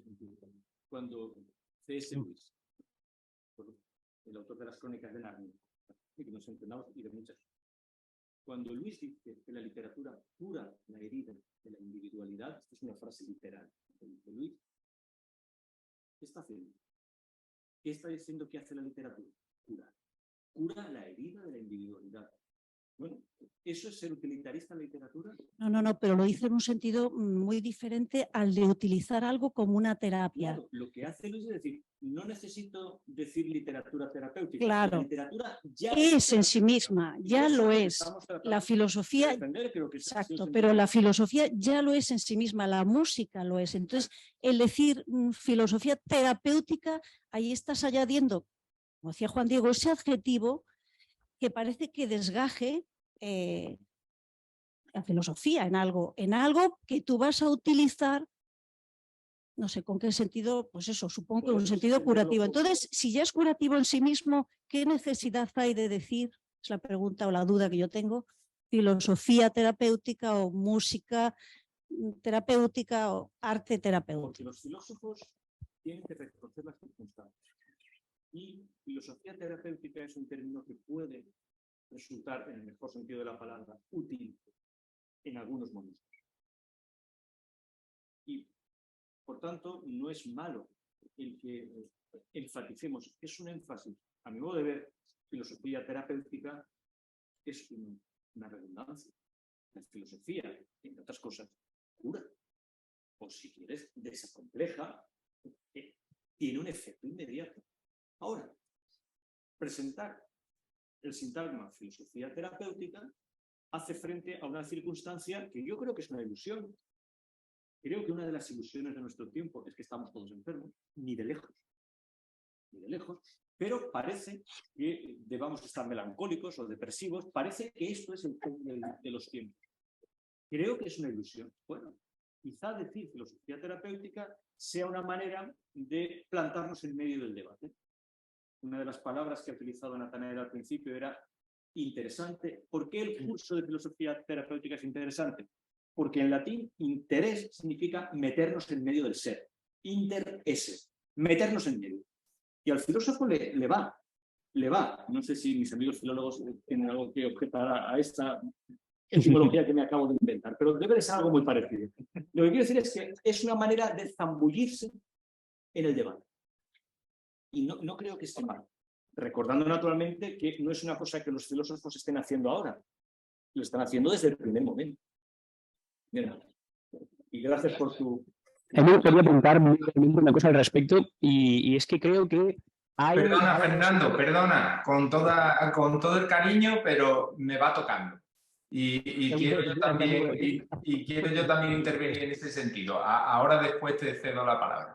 Pero quería salirle al paso a lo que ha planteado Luz y la respuesta de Antonio y conectarlo con lo que yo quería decir antes, porque efectivamente creo que la pregunta que lanzaba Luz es muy pertinente, Antonio. O sea, es decir, si estamos de acuerdo, no sé si se me oye bien. ¿Me oye bien? Si estamos de acuerdo en que el apellido puede hacernos perder de vista el sustantivo y eso, bueno, pues puede ser algo que podamos consensuar, ¿no? O que por lo menos pueda servirnos de alimento durante un tiempo. Si hay que tirarlo, lo tiramos. Pero si hay que tirar el sintagma filosofía terapéutica, también lo tiramos. Si no nos sirve, lo desechamos, porque puede que confunda. Entonces, yo estoy de acuerdo contigo en que hacemos bien en meternos en el debate. Muy bien, pero tenemos que tener clara la posibilidad de tener que cambiar el nombre del seminario el año que viene o el otro. Porque realmente confunda más que ayude. En ese sentido, yo estaba ahí dándole vuelta a qué hemos hecho, ¿no? Qué intervenciones hemos hecho y de qué hemos hablado. Y yo veía como tres grandes grupos, ¿no? Un grupo que podríamos llamar de exposiciones eruditas, en las que hemos hablado de Descartes, hemos hablado de Emerson, hemos hecho un repaso magnífico con Francisco Arena por toda la historia de la filosofía, buscando este tópico del arte de vivir, incluso contigo y el inicio aquel con Filóstrato y la hiperfilosofía, ¿no? Después tenemos un segundo bloque muy grande en el que han participado todos los compañeros que vienen del entorno de la secundaria y que han puesto esa acción tutorial, o esa acción de orientación que se puede producir en un instituto de secundaria, con lo cual teníamos primero un grupo erudito, después teníamos un grupo activo y después pues mi contribución, que era una acción diferente, una acción más corporal orientada hacia el cuidado del cuerpo del otro, ¿no? Creo que las tres partes corren graves peligros o tienen serios peligros de los que debemos ser conscientes para no estropearnos mucho, ¿no? El tema de las exposiciones eruditas corren el riesgo de caer en un exceso de soledad. O sea, es decir, si nos ponemos a cultivar el griego clásico o nos ponemos a cultivar en exceso ese conocimiento de Descartes o ese conocimiento de Emerson, que claro, yo, Fernando, algunas veces en tu intervención decía, Dios mío, si yo no he leído a Emerson en inglés y no he leído la traducción de Rick y no he leído a Heidegger lo suficientemente como para notar el olfato de que esa descripción es heideggeriana, pues entonces ando más perdido que la mar. Y mira que llevo 20 años ya, que ya domino un poquito la jerga, ¿no? Pero, y me puede pasar lo mismo con Descartes, que yo le diga a Natanael no sé qué y termine diciéndome que en no sé qué manuscrito tal dice otra cosa. Entonces, ahí tenemos un riesgo. En la parte de la gente que venía de la acción tutorial hay un riesgo claro de paternalismo. Y eso en ciertos momentos me ha parecido muy notable. Es decir, como yo, el que actúo sobre el chaval, actúo ante el chaval y voy a ayudarle al chaval, ¿no? Bien. Y en lo mío, evidentemente, hay un riesgo del que yo personalmente estoy intentando huir, que es la falta de soledad. Lo mismo que el erudito puede pecar por exceso de soledad, en mi mundo del cuidado podemos vivir irreflexivamente centrados en los cuidados cotidianos de los cuerpos que se están deshaciendo, nuestros cuerpos que se están deshaciendo cada día. Bien, dicho todo esto y puestas estas alarmas, ya termino. Yo sí quiero plantearos algo que creo que hemos hecho, pero de lo que no hemos hablado. O sea, yo creo que hemos hecho un ejercicio filosófico magnífico. Nos hemos sentado, hemos puesto un tema, hemos preparado unas ponencias, hemos dado la palabra a todo el mundo, hemos tenido la audacia de grabarlo y publicarlo, de manera que todos nuestros errores queden ahí para siempre, y también nuestros aciertos si ha habido algunos.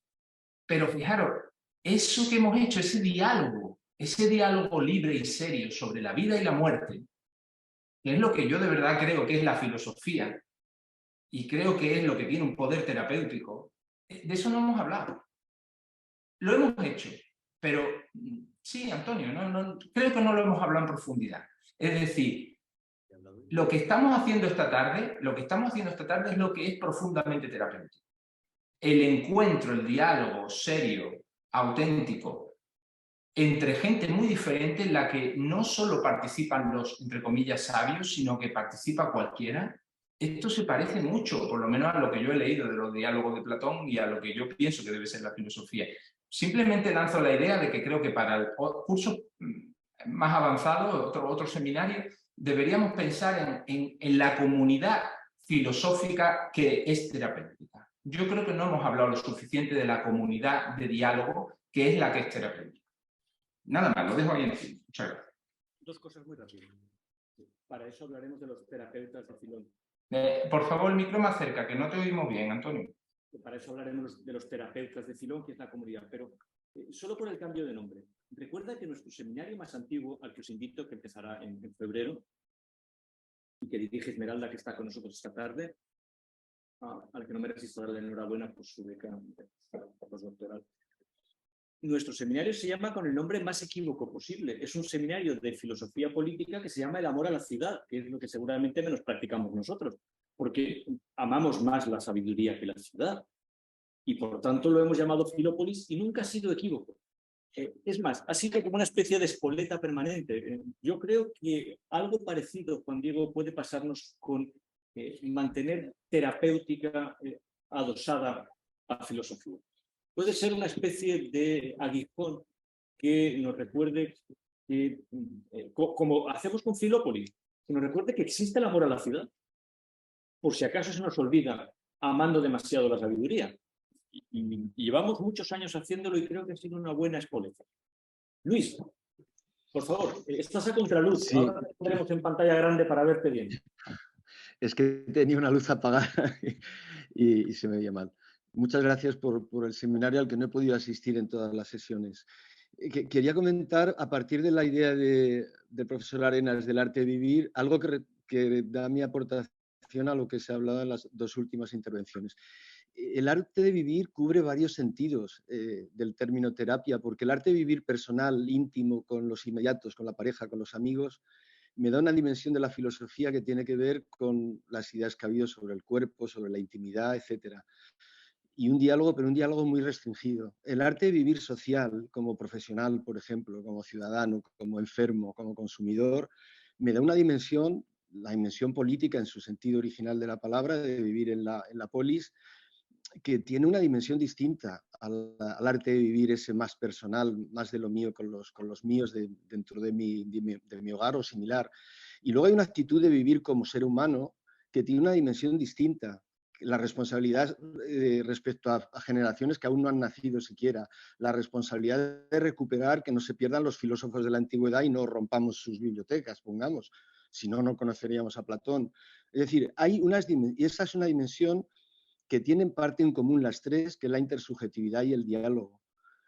Algunas más que otras. La de uno mismo con el universo y el existencialismo puede ser casi... Nunca es verdad que sea personal, porque si no hubiéramos nacido en una ciudad y en un medio y nacemos como pastor en el campo, probablemente no llegaríamos a lo mismo, aún con la misma inteligencia que con un vivir intersubjetivo con otras personas.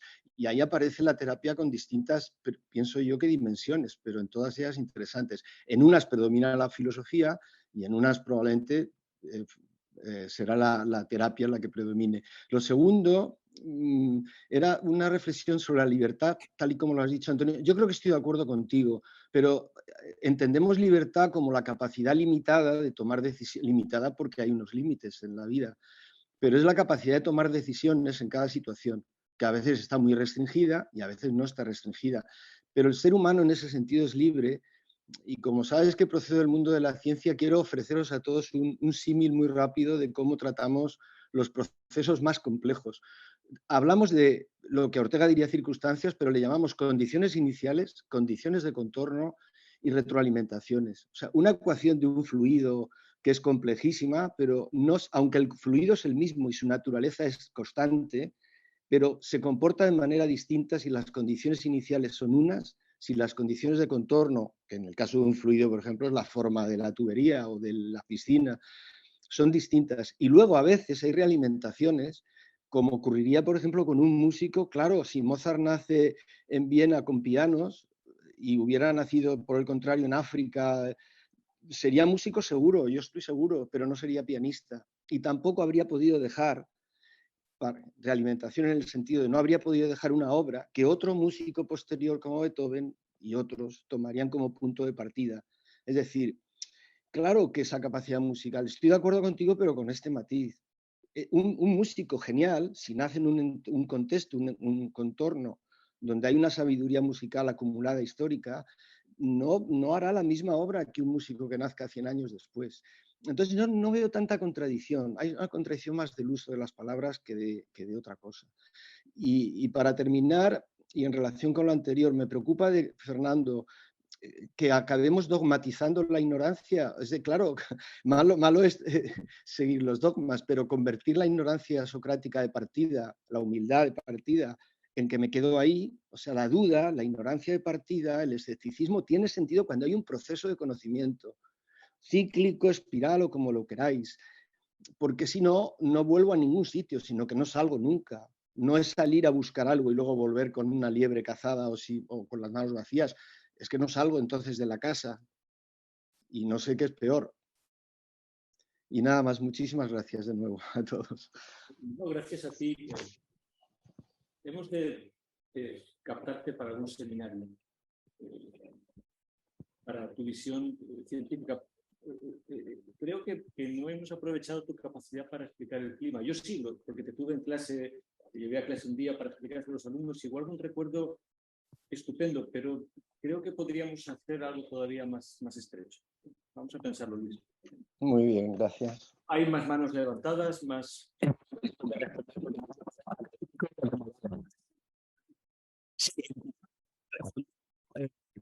Gracias por tu observación y por tu intervención. Era una broma, entiendo, que me has tachado de académico, pero sí que has sugerido que quizá Sí, que quizá acabase, he entendido la charla de Natanael y la mía, quizá, o que pecase de un exceso de erudición.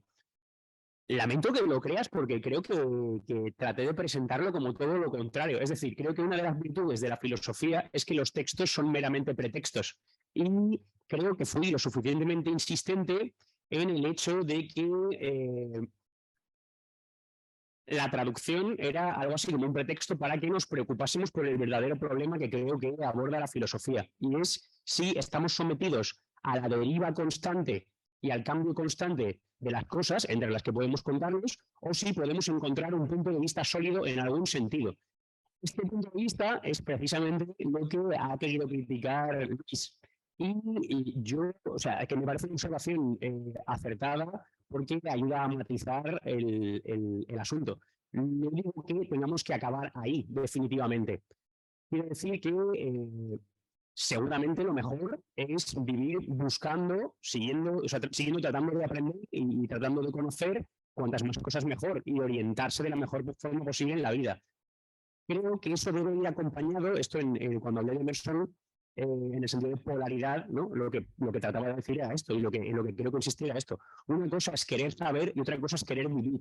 Si las confundimos, creo que surgen monstruos. En ese sentido, creo que está bien que situemos el saber y, por otro lado, que situemos el problema de la filosofía en un nivel práctico, que es cómo vivir. En este sentido, lo que quería decir cuando ha intervenido Luz antes era precisamente esto. Creo que en el ámbito de la filosofía hay algo así como un miedo en algunas ocasiones al concepto de utilidad. En obras, por ejemplo, como Bataille o como gente que, bueno, no nos pongamos eruditos tampoco, pero que hay un problema de decir, no, es que están diciendo que esto es útil, tenemos que resistirnos a ello. Precisamente lo que creo que tenemos que hacer es reconquistar el concepto de utilidad. Decir, no, disculpa, es que la filosofía es eminentemente útil. Es que creo que es la terapia real que tiene la filosofía, si es que tiene alguna, ¿no? Es el hecho de que es eminentemente útil. Es eminentemente útil en nuestra educación a la hora de vivir. En este sentido, por eso me ha llamado la atención que Juan Diego dijese que no me centraba tanto en la utilidad como en la erudición. Dios me libre. ¿Y os parece bien? Pues porque son las 8:30 y entiendo que a estas alturas nadie quiere irse a ver a España y luego hacemos ¿Qué os parece si yo os hago una pregunta, o que hay alguna pregunta más aquí o al otro lado, y la contestáis con absoluta sinceridad? Atrevimiento, ¿no? Quiero decir, naturalmente, a los ponentes, incluido Juan Diego y cualquiera de los que está en la sala. Si os hago la pregunta, ¿desde cuándo no se me oye? Si hago la pregunta socrática, la pregunta sería, a ver cómo la hago para que haya una viabilidad de respuesta, naturalmente, ¿no? Porque si no, Ángel va a decir que estoy complicando las cosas y podemos acomplejar a alguien. No, es muy sencilla la pregunta. ¿Vosotros diríais de vosotros mismos que vivís de acuerdo con lo que habéis explicado en este seminario? Y ahora, pues podemos empezar de nuevo por la lista, porque así, pues no hay ningún problema, ¿no, Natanael? ¿La pregunta ha quedado clara? Tenemos 25 minutos, sois 5, puesto que yo no voy a tener tiempo para contestar, 5 por 5, 25, a las 9 hemos acabado el seminario. Bueno, esta pregunta es una pregunta que nos mete en el ámbito de lo autobiográfico. Soy cabeliano, ¿no? Y tú eres cartesiano. Y evidentemente uno cabe preguntarse si en el ámbito de lo autobiográfico, si de lo autobiográfico puede haber una respuesta filosófica a esa pregunta. Pero voy a responder. Yo diría que yo hablé de una relación epistolar, podría haber sido una conversación vivo y en directo, de una persona que aconseja y a partir de unos consejos empieza a hacer preguntas y empieza a poner en movimiento la inteligencia de una interlocutora que a su vez empieza a poner en marcha la inteligencia de ese interlocutor. Y yo diría que con mayor o menor consciencia yo lo llevo haciendo toda mi vida. y mi pareja está aquí, me tiene que aguantar, sabe que lo hago. A veces lo hago mejor, a veces lo hago peor, pero yo es que me hago muchas preguntas y me encanta que me las hagan a mí. Pero entonces tu respuesta es que tú efectivamente vives de acuerdo con el núcleo de tu exposición sobre Descartes en este seminario. Yo diría que, es decir, que lo que explicaste no era algo ajeno a tu propia forma de vivir. No, yo diría que sí. Bueno, nos has dejado más tiempo para contestar. Javier, la pregunta es, ¿tú vives de acuerdo con lo que nos has explicado? Pues la verdad es que voy a contestar lo mismo que Natanael. Que sí, que la exposición que yo hice pues tenía que ver con lo que hago y no solamente con lo que hago, sino también con lo que practico y con lo que, bueno, pues con las cosas que rodean mi vida, ¿no? Y bueno, no tengo muchas más cosas que aportar. Quizá lo que hablaba de la medicalización de la sociedad es un poco más ajeno en el sentido de que no me dedico a ir, no sé, exhortando este discurso por ahí, pero bueno, me parece oportuno. Y sí que es verdad que no practico la medicalización o la practico lo menos posible. Entonces, bueno, creo que sí. Siempre digo creo entre filósofos con muchas comillas. Pregunta por la sinceridad, por la capacidad de igualar con la vida el pensamiento. Juan Diego. Tiene un tino maravilloso. Cada vez que toca el micrófono lo apaga. Pero está bien, está bien. No sé lo que le has dicho a la respuesta de Javier, pero vamos a tirar para adelante. ¿Qué vamos a hacer? Bien, yo dije en mi intervención que creía que la filosofía consistía en un ejercicio de moderación y hablé con Fernando sobre si moderación y equilibrio eran lo mismo. Y a mí mismo me quedó muy claro que no es lo mismo. Y que por lo tanto no todos tenemos el mismo camino filosófico por delante porque no todos tenemos que moderar el mismo punto de partida. En mi caso dije eso, dije que es importante cuidar a los demás y cuidarse a uno mismo. Recordé esos 3 pasos o planteé esos 3 pasos de los que hablaba al principio: abajamiento, una situación oportuna de cuidado y permanecer en guardia. Y bueno, yo, claro, no me conocéis la mayoría, ni siquiera tú, Antonio, que eres el que más me conoce. Hemos pasado muy poco tiempo juntos como para eso, ¿no? Aunque efectivamente tenemos una relación preciosa, pero no nos conocemos, sinceramente, ¿no?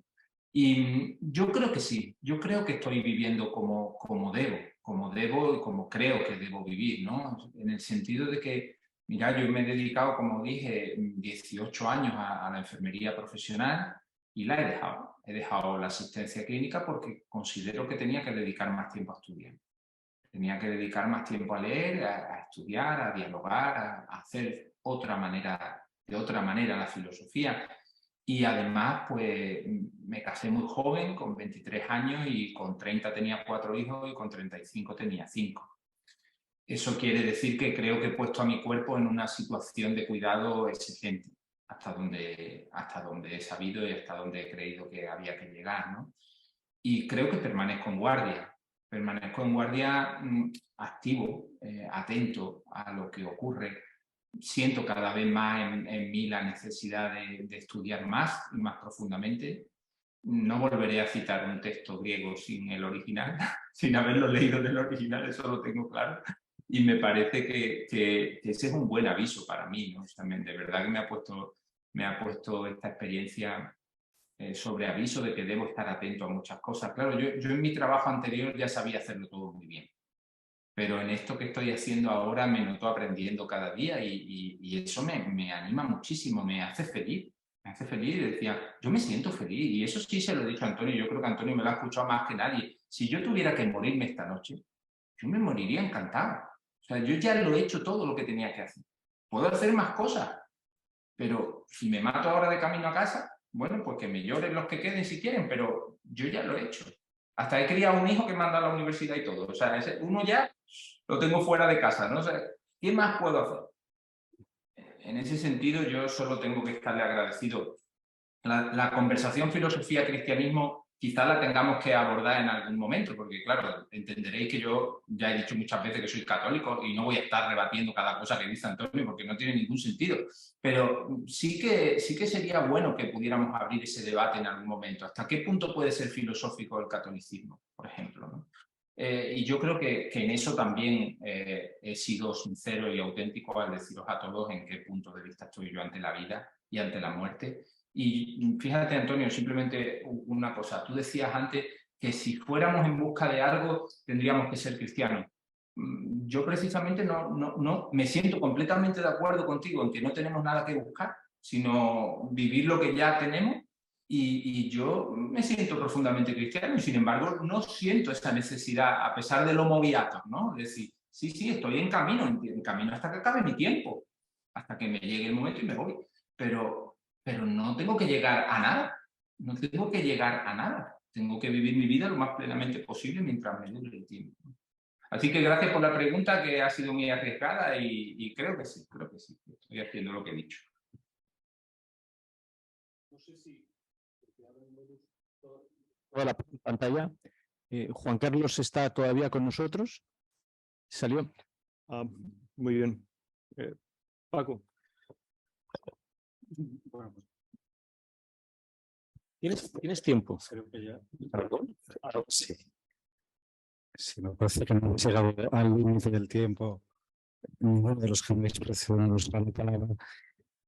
Como he dicho, bueno, si he dicho como un erudito, que se ha dicho por ahí que, ¿no? Pues uno se esfuerza diariamente por llegar a ser un erudito. Es decir, eso es importante, ¿no? Es decir, de alguna forma lo que expuse, si alguno se suena muy erudito, pues es porque aspiro a tener ese conocimiento también, ese conocimiento y ese también sobre los textos que expuse, sobre las distintas tradiciones, a comprender a fondo esos textos, pero también desde la perplejidad del que no es capaz de llegar a comprenderlos hasta el fondo, ¿no? Es decir, esos textos son como una guía, ¿no? Estaba pensando en Maimónides cuando has planteado tú el tema, ¿no? Un poco la guía de perplejos, ¿no? Vivo como puedo intentando desentrañar el sentido de los textos para poder comprenderme también, para poder llegar hasta el fondo, ¿no? Para poder orientarme en la comprensión de los textos.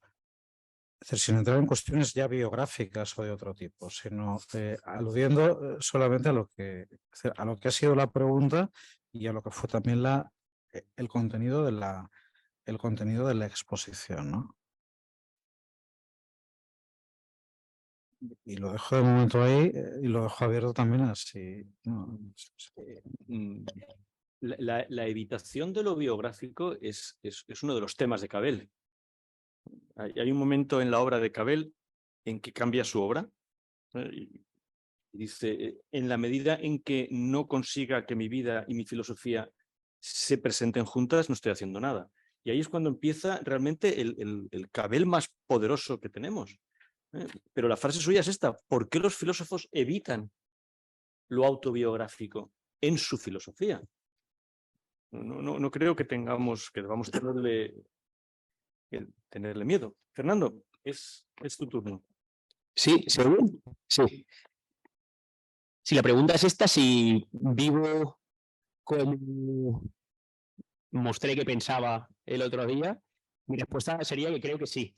Quiero decir que, ¿Matizas la pregunta? Sí, quiero decir que si nuestras intervenciones, esto es un acto público, aunque lleno de amigos, si nuestras intervenciones no son actuaciones, performance, si no estamos fingiendo, si no somos impostores, esta sería la cuestión. Si realmente, si ahora alguien nos siguiera, cuando salíamos de aquí, alguien siguiera a alguno de nosotros y empezara a seguirnos, sí descubriría que donde vayamos somos el mismo, que estaba sentado aquí hablando. Sí, a mí, como soy cabeliano, me gusta responder autobiográficamente, ¿no? Cuando O sea, hay una anécdota que me parece que ilustra un poco el asunto y otra que lo ilustra mucho. Una anécdota que lo ilustra poco al respecto de lo que pienso de la filosofía, ¿no? Es cuando un alumno está en clase y tiene la mochila encima de la mesa, me gusta decirle, baja de ahí paracaídas que aquí nos jugamos la vida, ¿no? Y la anécdota, esta es la anecdótica. Y la realmente significativa sería que hace poco tiempo murió mi padre de una forma inesperada y prematura. Y un buen amigo suyo vino y me dijo, espero que la filosofía te ayude. Y yo le dije, mira, sí, prefiero pensar que la vida es asombrosa o extraña a pensar que la vida es triste. Y lo he dicho muchas veces con mi madre y estamos de acuerdo en que nos ayuda tremendamente pensarlo así. ¿Y eso es exactamente lo que expusiste en tu exposición sobre Cabel? La superación filosófica de la tragedia, sí. ¿Alguna intervención? Por favor. Alexei desde México, las bondades del Zoom. Hablará desde... No tiene que ver con esto, sino una parte de la exposición que no entendí. No sé si todavía hay tiempo. Tienes tiempo, lo que no tienes es rostro. Y esto para los levinasianos causa un problema. Perdón. ¿Sabes? Siempre habrá algún ahora sí. Hubo una parte de la exposición que no he entendido, y es que yo supondría que las poblaciones africanas de la sabana sí tuvieron más posibilidades de sobrevivir que, por ejemplo, los melios, por el hecho de que los melios no sobrevivieron y las poblaciones africanas sí. Y mi duda es aquí, pese a que los melios llevan a cabo una respuesta brillante ante los atenienses, igual al día siguiente los arrasan. ¿Qué pasa entonces cuando no creo que tengas un discurso de progreso, de pensar que ahora estamos mejor que antes, porque sería como lo inverso a lo que estaba comentando de que ahora estamos peor que antes, pero qué pasa con los medios en la historia hace 2500 años o por ejemplo ahorita, ya ni siquiera hablo como de que América Latina es la zona más violenta del mundo y en ella pues los principales víctimas son campesinos, migrantes y trabajadores, sobre todo por cuestiones de una supuesta guerra contra las drogas, sino de muchos estudiantes que, por ejemplo, hace unas semanas mataron a uno solamente porque iba de camino a casa a ver a otro y pasó cerca de un oleoducto y como el ejército necesita crear narcotraficantes para justificar más militarización, simplemente, ¿qué pasa con los melios o con los estudiantes que no tienen garantizado que van a finalizar sus estudios de preparatoria, ni siquiera de preparatoria de universidad? Esa es mi duda para terminar de comprender tu idea. Si no te parece frívola la respuesta, si los melios no hubieran sido los melios, Tucídides no los habría recordado. Y la página de Tucídides nos dice que los que no son dignos de recuerdo son los atenienses. Esa es una de las razones, entre otras muchísimas, por las cuales no creo que yo ponga mis pies jamás en Atenas. Pero me encantaría poner los pies en la isla de Melos. Pero no tengo ninguna necesidad de eso. Si los melios tenían razón, y la tenían, han sobrevivido. Quienes no merecían sobrevivir eran los atenienses, y por eso los atenienses no cuentan conmigo. Luego además mataron a Sócrates, con lo cual agrava la cosa. La muerte de Sócrates nos dice que le fue mejor a Anito, Meleto y Licón. No, lo mataron, pero nadie recuerda qué hicieron ni nada por el estilo. Es decir, la injusticia de la historia no nos debe hacer pensar que los perdedores han perdido. En realidad, una lectura atenta de la historia, y tú eres mejor historiador que yo, Alexei, una lectura atenta de la historia nos dice que los perdedores ganan. Solamente porque recordemos que han perdido. Solo habrían ganado los vencedores si hubieran obliterado por completo la memoria. La damnatio memoria de la que hablaban los historiadores romanos. Pero los melios no han sido olvidados.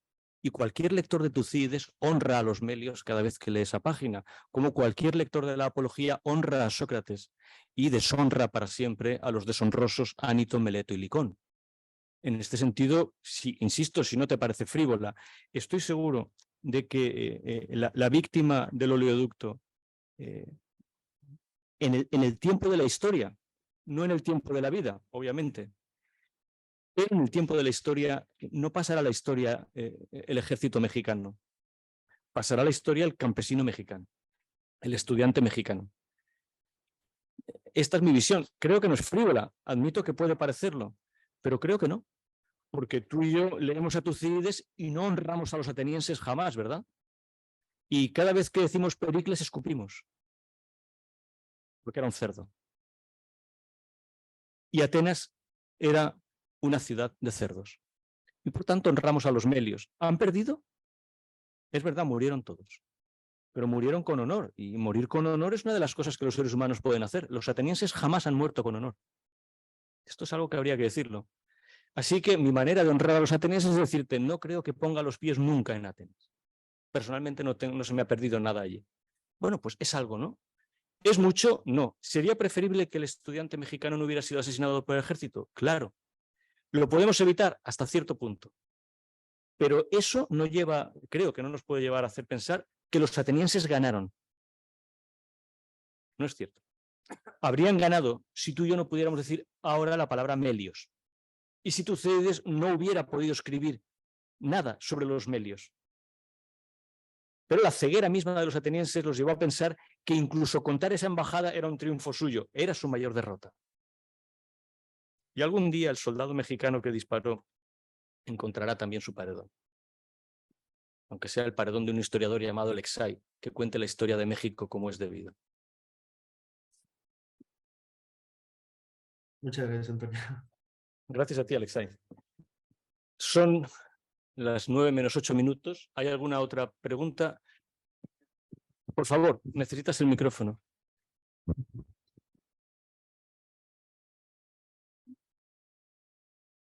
Al respecto de varias intervenciones que habéis hecho, voy a intentar unirlas más o menos bien y que no se noten mucho las suturas con respecto a la tragedia y la comedia y con respecto a tener un panel tan variado como el que ha habido en este seminario, que es de verdad ha sido un lujo, e incluso un panel tan variado de intervenciones no en la mesa.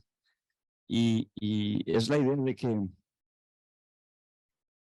bueno, no sé si la vida exactamente es trágica o no, pero es verdad que vivimos en tiempos en los que lo trágico o lo cómico o lo que quiera, que digamos, viene como muy amplificado. Hay muchas lupas para amplificarlo todo porque mueve a un tipo de comportamiento que redunda en consumo, que redunda en un montón de cosas, ¿no?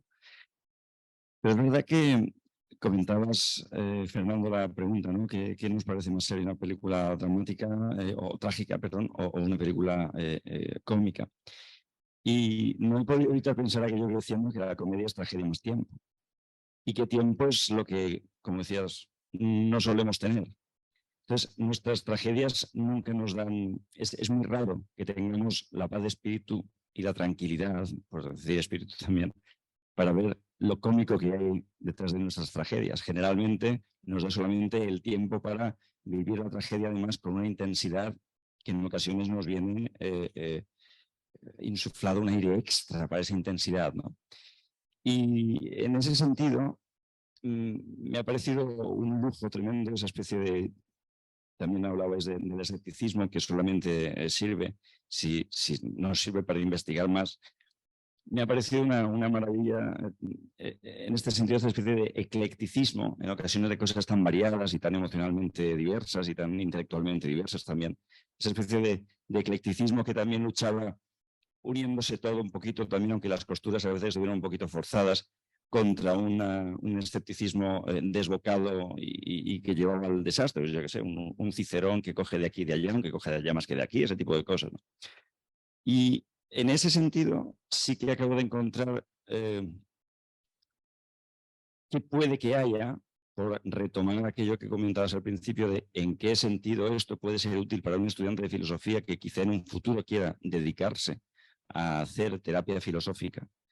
No filosofía terapéutica, sino terapia filosófica, que es por lo que al final le pondrá el cacito para que otro ponga la pasta. En esa especie de eclecticismo que viene de una vida intensa, que decía Juan Diego, de una vida de lectura y de erudición, de una vida de reflexión, de una vida de... pero sobre todo de una vida que es capaz de poner, como diríamos, no la lupa en la tragedia, sino la lupa en el tiempo. Prolongar el tiempo, que no se puede prolongar de una forma intelectualmente profunda, para hallar de verdad lo que, y ahora por entrar también un poquito en biografía, lo que a mí siempre me acaba llamando más la atención de la filosofía, que es la comedia. Lo que más me gusta de leer a Platón es que Platón es un cómico excepcional y que te invita a prolongar la vida, más allá, no me refiero en cuanto a que vayas a vivir más leyendo a Platón, sino a que tu vida se dilata de una forma tremenda y te permite ver que detrás de tu tragedia miserable hay una comedia infinita. Y quizá ahí es donde está la ayuda verdadera de la filosofía. Ayudar a que te rías de lo miserable que es la vida. Esto ya me gusta de mí, ser capaz de hacerlo con mi propia vida. Pero vamos, quizá por ahí sería un poquito lo que acabo de coger de todas estas, ahora ya creo que sí, 20 horas de intervenciones, por lo cual os agradezco muchísimo a todos los participantes, tanto del panel como los compañeros de asistencia. Una matización. A reírnos porque la vida no es miserable. La vida es exuberante. Sí, sí. No es miserable. Este es el punto. Depende. No es miserable la vida de nadie. Es exuberante. Este es el punto. Sí. Bueno. Por eso puede ser cómica. A eso me refiero. Pero la cuestión es en que para que veas lo exuberante que es la vida, tienes que tener la capacidad de superar la tendencia trágica. Sí, sí. A eso me refiero. Pues podemos ir poniendo punto final, ¿no? A 20 horas largas de seminario. Quiero dar las gracias a Ismael, que es nuestro hombre en el corazón de las tinieblas, que es todo eso que hay ahí, y a Tere, que ha estado ayudando en la composición de todos los seminarios. A vosotros, y espero que verdaderamente hayamos sido útiles en el mejor sentido de la palabra. El siguiente seminario de la Torre del Virrey es el seminario dedicado a la filosofía política, Filópolis, que empezará en febrero. Tendremos también un seminario de una sola sesión sobre el libro de Máximo Latorre, La justicia de la tortura. Dedicaremos una tarde a discutir ese libro y después tendremos el último seminario tradicional en nosotros, que es el seminario sobre filosofía y cine, que este año va a ser muy bonito porque lo vamos a dedicar al cine de aventuras y por tanto espero que disfrutemos viendo 7 películas que nos pueden hacer ser muy felices en algunas tardes. Muchísimas gracias a todos, espero que los que hayáis unido a esto os unáis a otros seminarios y hasta muy pronto. Gracias a todos.